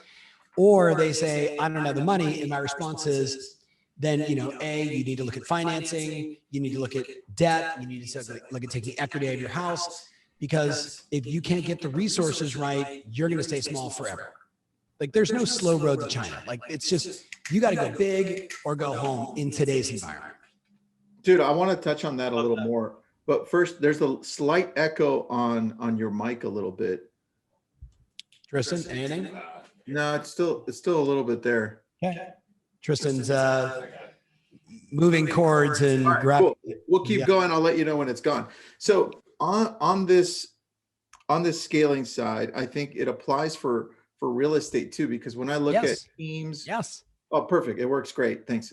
When I look at teams, when I look at agents, I look back to when I started growing.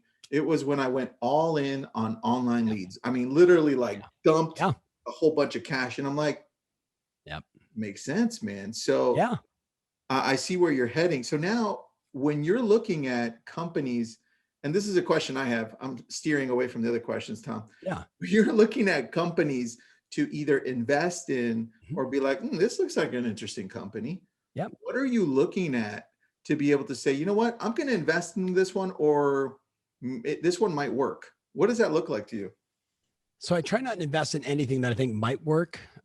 So I invested in a company yesterday. So I don't know, 66, 67 businesses originally in my portfolio. Many of them have now triggered and gone public. So I take them out of the sort of, venture capital world. Slack's public, Acorns, knock on wood, should be soon, Robinhood and others. But I guess it's probably the same thing that everybody looks for, that if you're doing this kind of, whether it's passive or more involved board work level investments, I want to know, are the people right? Do I like the gal? Do I like the guy? Do I want them over at my house? Am I going to spend time with them? Are they coachable? Can I learn from them? Like, am I going to have like that kind of relationship?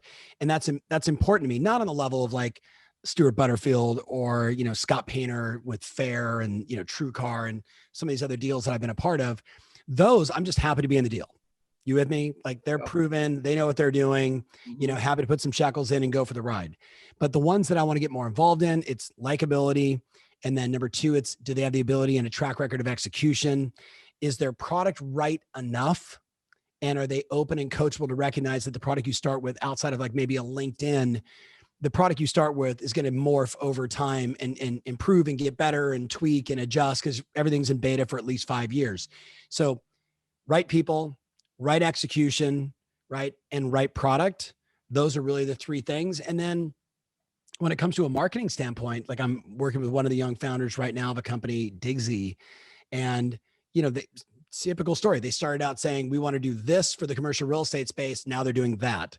And you could see like they've got the right people, they've got the right execution. But then the third part is, can they figure out sales and marketing?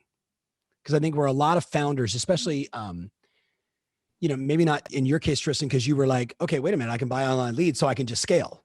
Yeah. You with me? And the moment you realize that, you're like, oh my God, this is just a math equation, right? How much money do I put in? How many leads do I get out? And what's the time frame between break even and then profitability?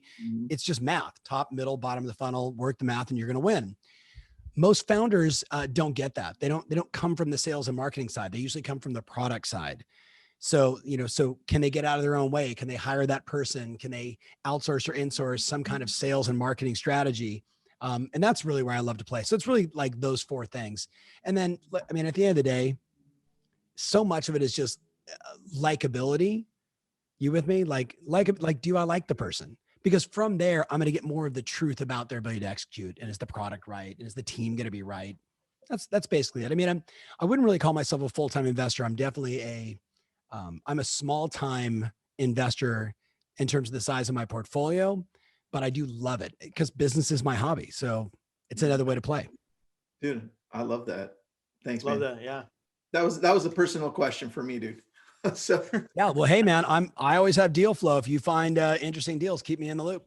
I might have two for you that approached me, so I'll send them over to you. Yeah, please. So question then on leveraging, because a lot of agents, like you said right now, they don't get out of their own way and they just never scale. So if you're looking at a team, what would you say, hey man, first step on growing would be hiring these people? You did it all at once. So most people don't think like that, but where would an agent or a team or a small business be like, these are the first things or first people you hire?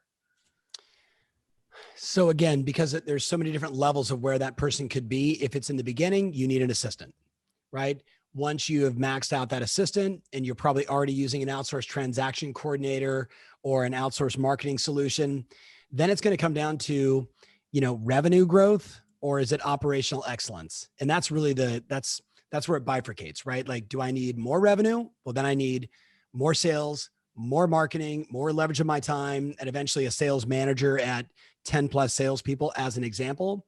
where on the other side, it's operations. Operations is going to be everything from utilizing solutions like Sisu, Loop, your transaction management solution, running the sort of ops side of the business. That's where it bifurcates. So again, maybe I need a little more, like, give me an example. Like, where is this person? Are they starting brand new? Let's say they want to scale from being a single agent that has maybe a transaction coordinator to a small team to be a bigger team. Love it. Love it. So, it's interesting because I'm doing a whole event just on this coming up. So the answer is, if you're going single to the early stages of your team, assuming that your DISC profile is like DI. So you're a driver, you want to get things done, you're a control freak, but you're also expressive, you're good with customers, then you need the yin to your yang. You need the quiet, mellow, spreadsheet, boring, not a lot of personality, get shit done person, right? So you hire that first assistant, that, SC, maybe DS, right? That combination also, because they need to battle against, you and all that you are as a wonderful salesperson. That's what I need. And I need someone that was strong enough to say, no, you have a million ideas. We can only do 3, right? Isn't that your wife though? Come on. Dude, my wife is tough as nails, man. She's like, no, Tom. Yeah. I mean, she's Italian. Like, if I don't pay attention, like, there could be like a horse head in the bed, and, we only know there's trouble from there. So I would say that's the first move. You got to get the right first assistant. And then the most natural leverage point there is, if you've got lead flow or you're running out of time as a salesperson, then you need like that junior salesperson. So buyer's agent, additional listing agent, someone else that can pick up the slack so you can actually have a life, go away, get some time off. Or, hey, if you're a good listing agent, we're not in the COVID environment, or even in the COVID environment, hey, we're running around buyers, I've only got so much time. Like, if you're in that situation where you have too many clients and not enough time, and in today's environment, you can't say no to a customer. You can't say, no, sorry, I'm busy, and then I've got my kids and I've got that. They're like, that's great. They're on an app. They find another agent. They're looking at a house. So you need to scale that side. So first is assistant, second is sales. And then from there, it really gets interesting. Like, do you need a videographer? Do you need a marketing person who's going to be like a marketing coordinator to help you make sure your direct mail, your email marketing, your SMS marketing, all of your socials being done, your videos are being done, they're being distributed? That's a vital role today for agents, a huge role. And then it's just expansion of sales. Like, it's kind of ops sales, like I said in the very beginning, but that first person is that first assistant. Got to be the opposite of you. Dude, that makes a lot of sense. Somebody says on the comments here, Tom, if I'm all DI, should I do a DISC or a KPA on the interview? So I'll give you a hint. I'm an investor in a company 3 years ago called Crystal Knows. I don't know if you guys have ever seen that. So Crystal Knows is ridiculous. So Pavel, picture this, right? So I'm doing an interview today on my podcast, and I know this person, but I don't know them well enough, right? So I'm like, okay, I go to LinkedIn, I click on the button, and it tells me everything about this person, their DISC profile, language that they use. If I wanted to schedule an appointment, deliver bad news, sell them something, like 15 different sort of communication coach buttons I can click on. And then it tells me the exact language to use and what not to use. Right. Wow. So I'm looking for also, it's a bonkers. Like my son, who's 21, who's a CS major, he's like, that's the best company you've ever invested in. Right. By the way, get this. When I invested in the first round, Microsoft and Salesforce both split the lead, and I was the balance. Wow. That was one I was super excited about. But here's the point. So I would go to Crystal Knows, and what I'm looking for is Crystal Knows will say, here's your profile, here's Pavel's profile, here's your profile, here's your potential new assistant's profile. And what you're looking for is this. You're not looking for, we cross over everywhere. The rule is, if you cross over everywhere, one of you is unnecessary. That's a good point. Yeah. That's definitely. And look, there's a lot of behavioral, like psychology to this. There's a lot of profiling programs. Whatever one is right for you, right? Obviously, I have a tendency, like I'm Warren Buffett style. Like, if I like it, I use it, I invest in it, and I continue to use it. So I like Crystal Knows.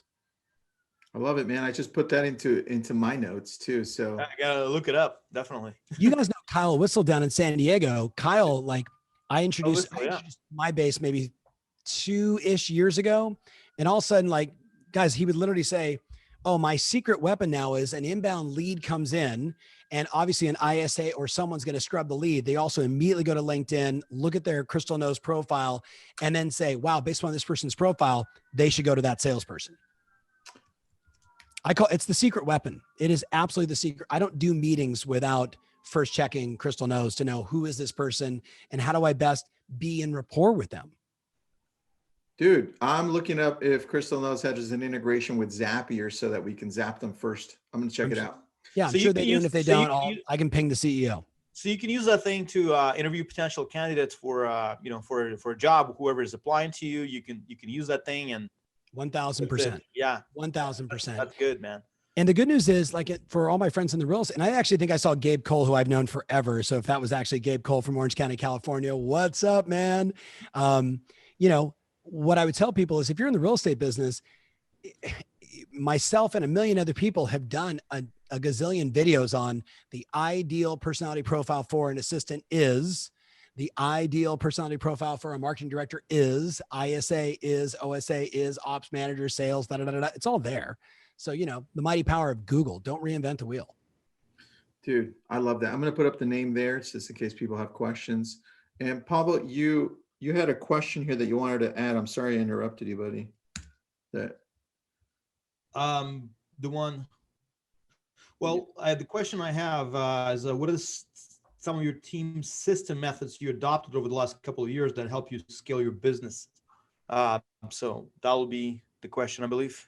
Well, I think for anybody out there that's looking to scale, first, I think you need a management methodology that you follow, like an operating system as a business that you follow. So whether that is like SOP, pretty much. Well, no, I'm thinking more go higher level. I think like 4 disciplines of execution, measure what matters, OKRs, EOS. Are you talking about like Ray Dalio principles? What are the principles you abide by type thing? Yeah. And that was an insane book, but it's 167 principles. And for the average person that you're doing, $300,000 in revenue, it's after like the third principle, you're like, I don't speak Latin, right? Like, it's true. It's taken me a while to digest that. So no, I mean, like everyone should read, like, I'll give you like the most basic version. Go back and read the E-Myth by Michael Gerber, right? Mm-hmm. So E-Myth basically says, look, in every business, there's 3 kinds of people, right? There's the owner, there's the manager, and there's the tactician, right? So even that, right? If you just start there, that's going to be helpful. So some form of operating system. I love 40X. I also love OKRs. I recognize for some younger entrepreneurs, EOS is another good one. All these could be Googled and books can be acquired and, software and all that kind of stuff. From there, I look and say, you need CRM, you need project management, right? You need transaction management or workflow, depending upon the business that you're in. We'll call that transaction management for us. Or real estate, let's say. Right. Yeah. Mm-hmm. You need an ESP, right? An email service provider. And you probably need 2, because if you have 1 and you put any bad emails into your account, you get blackballed, and that's bad, right? So, not paying attention to the email rules, which all of you need to follow. You need some kind of data mining, right? To be able to look and say, like, I'm a fan of Sisu, not an investor, still pissed that I didn't invest because I met mine a long time ago. And one of my mentors did invest, and I'm angry just thinking about it. But maybe later we'll see. But like what I love about what Brian and the guys at Sisu have done is they've given the analytical person the ability to see the whole picture of their business, right? Every salesperson, every lead pillar, time to convert, ROI on each lead source by salesperson. So, there's a lot of great software out there. Follow Up is amazing. Boomtown is amazing. Chime is amazing, right? All these sort of front end CRMs. There's a ton of them that are great.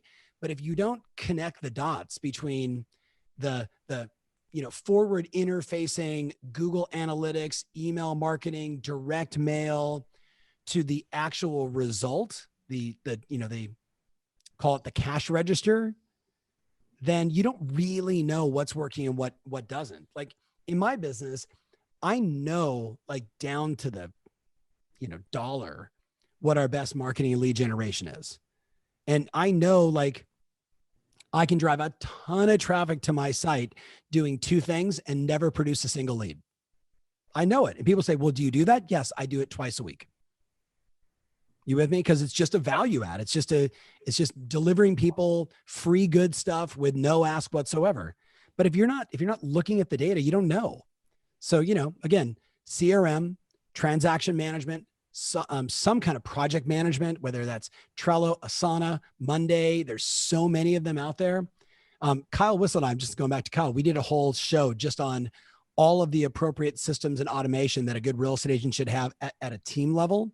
And we went through all these, Crystal knows being one of them on the list. So I don't know if I'm answering your question, fellas, but it's operating system first, which is like management methodology. How do we do it around here? I love the Montel Jordan song. This is how we do it, right? Like you need to be able to say, hey, if you're on our team, this is what we do. We use this software. We use this transaction management program. We do this kind of social. We make these phone calls.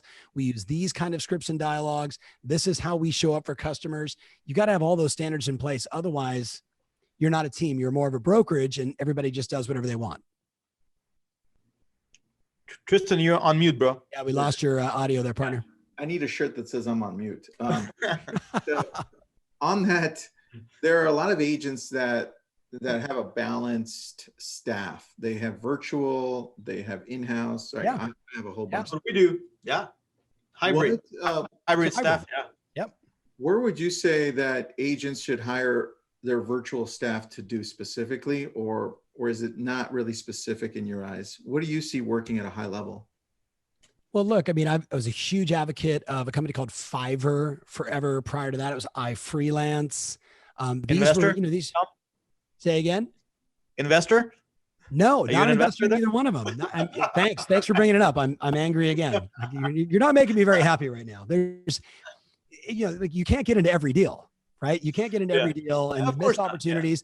Tristan, my other Tristan, not Tristan, think like a CEO, the other Tristan over here, he is the biggest fan of Super 73. If you guys know the super hip electric bikes that are just lightning hot right now, like professional athletes, celebrities, like it's a super cool, very kind of vibe thing, right? Well, they just raised $20 million on what? Probably $120 million valuation.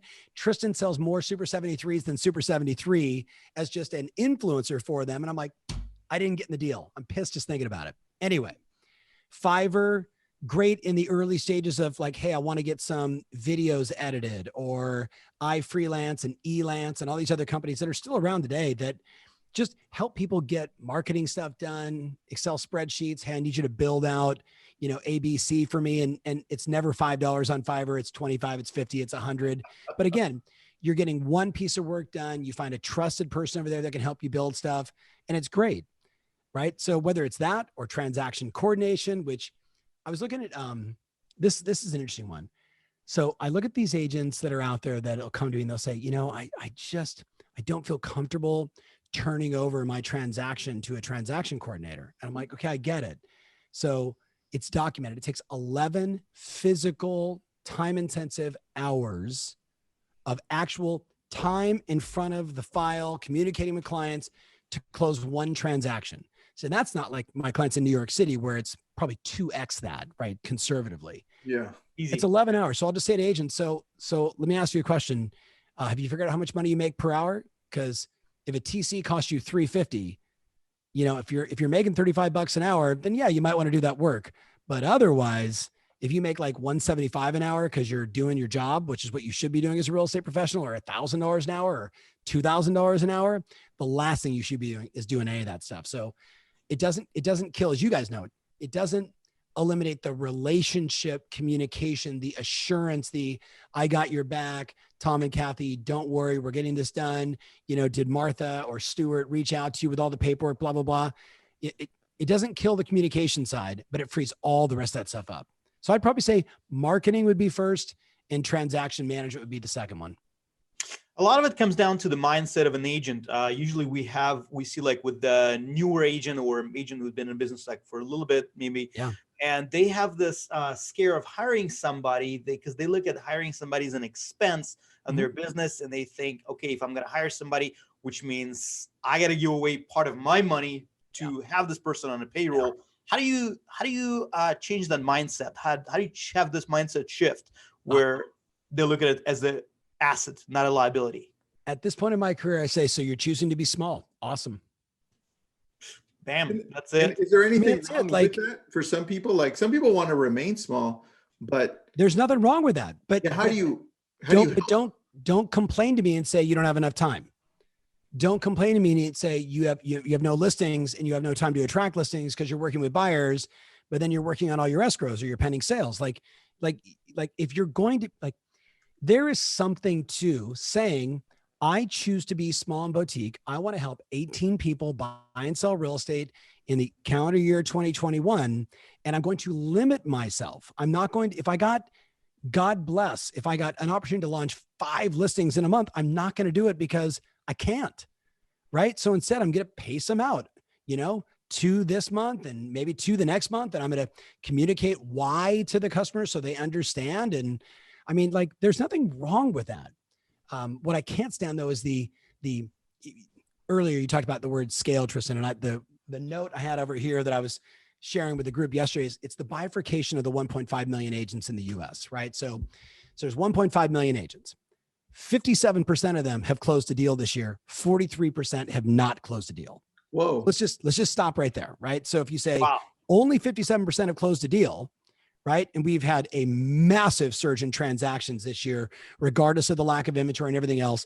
It's going bonkers right now, right? In the US, I don't know how many people are from around the world, just in the US. Mhm. So of that 57%, there's still only basically 2 groups. There's stuck and scaling, stuck and scaling. The stuck people have no more time. You with me? And I just say, God bless you, keep up the good work, but don't complain, right? Because the other group over here is scaling, and they're scaling to buy back freedom. So they're scaling for market, they're scaling for marketing, they're scaling with a team, could be an assistant. They could get their 21-year-old son, who's my son living across the way here, and saying, I'm going to give you food money and beer money and weed, like whatever, just please do these jobs for me. Like they're being resourceful so they can do more. You with me? Not stupid with their money, not getting over there, over the mountain, if you will, on their skis, right? Like you got to be mindful of that, but that's it. Like that's the whole industry today. And under the scaling group, guys, there's small team, large team, mega team, and industrialized teams. Mhm. And the industrialized teams, like many of my clients today, like one of my guys today I'm talking to, he did 3,100 transactions last year and he's not a broker. Wow. He's not a brokerage, but he did 3,100 transactions last year. $1 billion in sales. And he's like, I don't know, 39, maybe 38. We have a question from one of your coaching clients, John, and I don't want to butcher the last name, Buninfante. I already asked that one, Pavel. Oh, he did? Okay. All right. But Gabe Cole says, hey, Tom, we miss you in Newport. Hey, yep, I miss Newport also. Hey, but bring a buyer. Come sell my house, please. That's right. Good job, Tom. Dude, so with what you were saying, I think it's a challenge for some people to really see what's happening with the real estate world. Sometimes they're so focused on, wow, I need to create business for myself right now. They don't see how it's evolving quickly and changing our world. Where do you see real estate for agents heading in the next year, just this year? So I have to be cautious. I have to edit myself. So I'll just say that I think the definition of teams is going to change. And this is my forecast for 2021. There will be 100 teams in the US that do more than 1,000 transactions or more than $1 billion in sales volume. And, maybe Ryan does it, not last year, because last year was rough in New York City, or, Frederick and some of these like celebrity agents, you'll see that. But I think it's going to be more and more than just regular guys and gals who just recognize the opportunity, as you did, Tristan. Like, I can buy leads, I can generate leads, I can arbitrage the arbitrage. You look at the number of agents that, I'm going to be controversial for some of you, ZillowFlex, Realtor VIP, HomeLight, UpNest, Mellow Homes, Rocket Homes, and 50 others that have said, I can figure out how to make a margin on paying a 25 or 35% referral fee, because I can adjust the splits and make sure that I provide either additional services, mortgage, title, escrow, closing services, et cetera. I mean, we're legitimately we're staring down the barrel of agents that don't have the broker, let's just call it governance, challenges, cost, thin margins that are literally doing $1 billion in sales. You with me? Like, I think that's going to be a major, I think the next couple years, you're going to see literally kings and queens being recognized around the country. And so what does that mean to the person that's selling 3 or 5 or 6 or a brand new agent? It means nothing, because real estate is so local and so relationship based that, you know, I mean, if you're just relatively nice and you talk to a few people, someone's going to buy a house from you. Now, the hard part is going to be, and you guys know this, is what happens when Zillow really turns on the jets? Yeah. What happens? Good what one. If What tomorrow, let's just go crazy for a second. What if tomorrow Zillow buys Redfin, fires all the agents on a Tuesday, gives them as a gift to Realogy, and then they just have another site with all the traffic? Like, and people are like, oh, there's no way. Oh my God, what are we gonna? I'm like, look, all of this is possible. Bro, you're overlooking another elephant in the room, Amazon. Oh, Amazon. Like, you know what? Amazon would be more inclined just to buy the entire industry, right? Yeah, exactly. You know what I mean? Buy Zillow. Yeah, I mean, and that's a viable thing. And what I don't do is I don't get upset about it. I say Zillow is Zillowing along. They're going to do what's in their best interest for their shareholders, for their customers, for their consumers, yada, yada, yada. I think it's going to be a fascinating time, but I want to just make a point. Ready? If you're a brand new agent, it doesn't mean the end of the world. What it means is you now have to position yourself as the local agent in your town who knows what they're doing and who knows how to solve their problems, whether it's a buyer or a seller. There's always going to be a place for that. Everybody should read the book, Humans Are Underrated. Humans Are Underrated, which talks about the 5 superpowers that humans have, that even Elon Musk's Neuralink is 20 years away from cracking the code on empathy.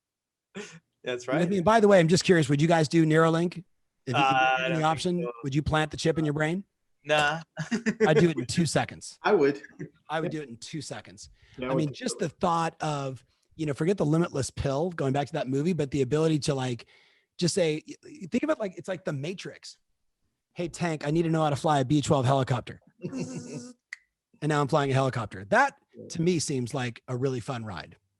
Yeah, dude. Were we I even agree with you answering on a that. question here, fellas? I think we're just talking. No, it's good, man. Well, look, it's what everybody wants to know, right? It's in conversation. So Yeah. Exactly. Good. Yeah. For those of you listening in, subscribe to our YouTube channel. It's right there. That's where everybody's watching. And also take a look at Virtudesk. We put up the link there. It's $1 to sign up. And then Today, because our sales team has been swamped right now, and they wanted to let you know that's available only today, $1 setup fee. So if you're reach out to them today and sign up today, guys, because tomorrow is not going to be available. That's what my sales managers just told me. All right. So perfect. Yeah. Awesome. Thanks, Pavel. Appreciate it. All right, Tom, question on where agents should be focusing on while all this is happening on the background. If an agent's jumping in right now, or they want to level up, where would you say, hey guys, you really need to focus in on this to make this year the most amazing year for you? It's not too late. Okay. So to me, I look at that as 2 different questions. Like, what do they need to do long-term and what do they need to do short-term? So short-term, what I would say is everyone, wherever you're watching, listening with us live or later, grab your cell phone, go to your contacts, and then go all the way down to the Z or the pound sign and acknowledge the fact, like in my case, I've got 5,638 contacts in my phone. So the moment you realize you have 200, 500, 300, 1,000, 97, whatever that number is, your mission is to contact every single person in your database 3 times this year. 3 times this year. And if you, like, for me, like, think about like 5,600 and whatever, like it's a bonkers number, but most people don't have that many people in their phone, right? So you got 1,800, right? And then you realize, oh, maybe I shouldn't have put those 500 agents in my market in my cell phone. So I'll push them out. All right. So I really have like 1,100, right? And then I would say to you, your job is to scale what others are looking to avoid. Your job, all the money is in doing the stuff that nobody else wants to do. So what if you just said, okay, I'm going to carve out 9 o'clock to 11 o'clock. And the only thing I'm going to do is I'm going to get on the phone and I'm either going to FaceTime, text, call, or send a personal email to every person in my database Tristan, what's up, man? How's Malibu? Haven't seen you in a while. Dude, I just want to ask you one question. How has the last 343 days of the lockdown, how has COVID and the pandemic altered or changed how you feel about your home? Would you just let me know the answer to that question? I would love to know. And whether I'm over the phone or on a FaceTime, or I send you a text, or I send you an email, like I need to know intimately what's on the mind of my clients. Now, Tristan, you're a marketing guy. Pavel, you're a marketing guy. By the way, we're not very diverse here. Where's our female? Just for the record here. I know, right? Busting you guys' chops. We've got diversity in minorities. So okay, all right, Yeah. okay. I'm Mexican. Here we go. Hey, dude, I'm Russian. 3% of the population redheads. So, There you go. but think about that question, guys. Like, so imagine as a marketer, if you could publish a blog or a video, and you say, you know, thanks so much for reading my, you know, blog, or thanks so much for watching this video. In the last 93 days, I reached out to 1,293 people that I know, like, and trust, and they feel the same way about me. And I asked them one question: how has COVID and everything that's transpired over the last 12 months, how has it changed how you look and feel about your home? And every one of them gave me an answer, and they basically fell into 7 buckets. 73% of the people said this, 42% of the people said this, 19% of the people said that. Like, that would be a fascinating research piece that would also, as a video, be picked up by CNN, Fox News, the local ABC channel, because it would be so insightful on this little thing called 17% of the GDP of the US, housing. Like, it's a big deal right now, and people are looking for interesting stories and data points. So on one hand, you want to know, because these are your customers. Like, you say you love your clients, then reach out to every one of them and find out where they're at. And maybe not on that call do you need to say, hey, have you had any thoughts of selling? But maybe on the second call, you say, Pavel, wanted to let you know that in the last 2 years, home price appreciation in greater Seattle, Kent, you know, whatever, blah, blah, blah. Home prices are up 14.5%. Right? Just in the last 2 years. Buyer demand, because of the 200,000 new jobs coming into the greater Seattle marketplace over the next 12 months, has escalated to a fever point where now when a home comes on the market, we're averaging 11 offers, with interest rates sitting at 2.81%, and the millennial market wanted to get in, right? We've never seen a marketplace like this. I'm just curious, do you know anybody that's had any thoughts of selling? Like, educate, especially like in the Seattle marketplace with all the techies and all the hippies, like, be the one that actually delivers something interesting. So when they're sitting around talking about, you know, social distancing around the fire pit with their masks on, that they actually could say, hey man, you know what I just heard the other day? Like, hey, did you know? Like, people love that stuff. Well, dude, that's why I love KCM. I know you do too. Right. I'm not an investor in KCM, but either. damn, I love that company so much. Yeah, dude, I agree. There's a great question, John. What's up, John? John is your coaching client, by the way, Tom. Yes. What's up, John? He says, how would you utilize your virtual assistant to best communicate with your database to keep yourself top of mind? It's a good question. I would have my virtual assistant send personal emails. And what I would say is, do me a favor. Here's how I want you to do the email. I want you to go to their Facebook page, their Instagram page, find a photo of them and their family. And then I want you to screenshot that, put it in the email and say, hey, Tristan, I saw this photo. It made my heart gush. I'm just thinking about you. Hope you're doing great. Love it. Wow. And if you really want to kill it, I would ask my virtual assistant to take that photo, send it to any one of the, you know, sites out there, and have that photo printed, and then send it to them as a gift. And just say, love this photo. You know, it's so funny in this world today where we've got 8 million photos on our phone, but very few in our home. I hope this one lands in your home. I'd have them do stuff like that, because like at the end of the day, like scaling those touch points. Now you're going to be the one that responds when they go, oh my God, Pavel, thank you so much. And I do love that photo. And you know, I can't believe, you know, like you're going to get all that inbound. So the thing I would tell people is just don't do that to 1,000 people tomorrow. Yeah, I know. Do it to like 5 a day, because you're going to get, Yeah, you're going to get responses. So I would just make that part of my virtual assistant's job. It's like to do that and to scan all of my friends for things like birthdays, celebrations, anything, anything, right? To say, hey, here's like 8 people that did something on social today that you need to reach out and make a comment on. I would just have them like, guys, here's the comment I made. I know we're talking about assistants and all that stuff. I was talking to this gal earlier today on my podcast, and the question was, okay, if Madonna or David Bowie or whoever your favorite star is went into the business, what would they do? Would they enter things in the MLS? Would they do paperwork? No, they would acknowledge, I'm a freaking star. The only thing I'm going to do is star-worthy activities. Yeah. Everything else would be outsourced. That's it. Yeah. Dude, be like Madonna. That's the message. All over social media. It makes sense. That's where they go. They go all in. Dude, totally. Yeah. Great question, John. It's striking things. Thanks, all right, so we've got 1 more minute with you, man.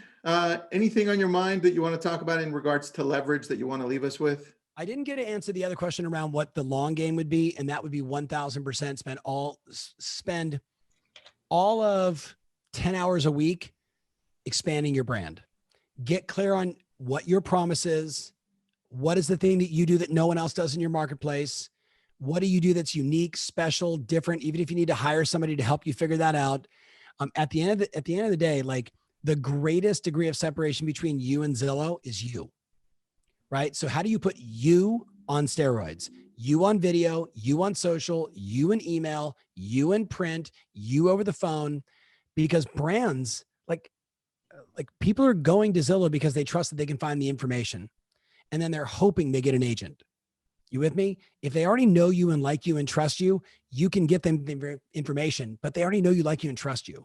So the thing that I've been doubling down on with my clients for the last 3 years is put your brand on steroids, become the most recognizable agent in your town, in your church, in your sphere, whatever that looks like, right? Is it having 5,000 for sale signs? Is it direct mail? Is it billboards? Is it TV? Is it radio? Is it ads on Hulu? I don't care, but do it, because that's how you're going to win, short-term and long-term.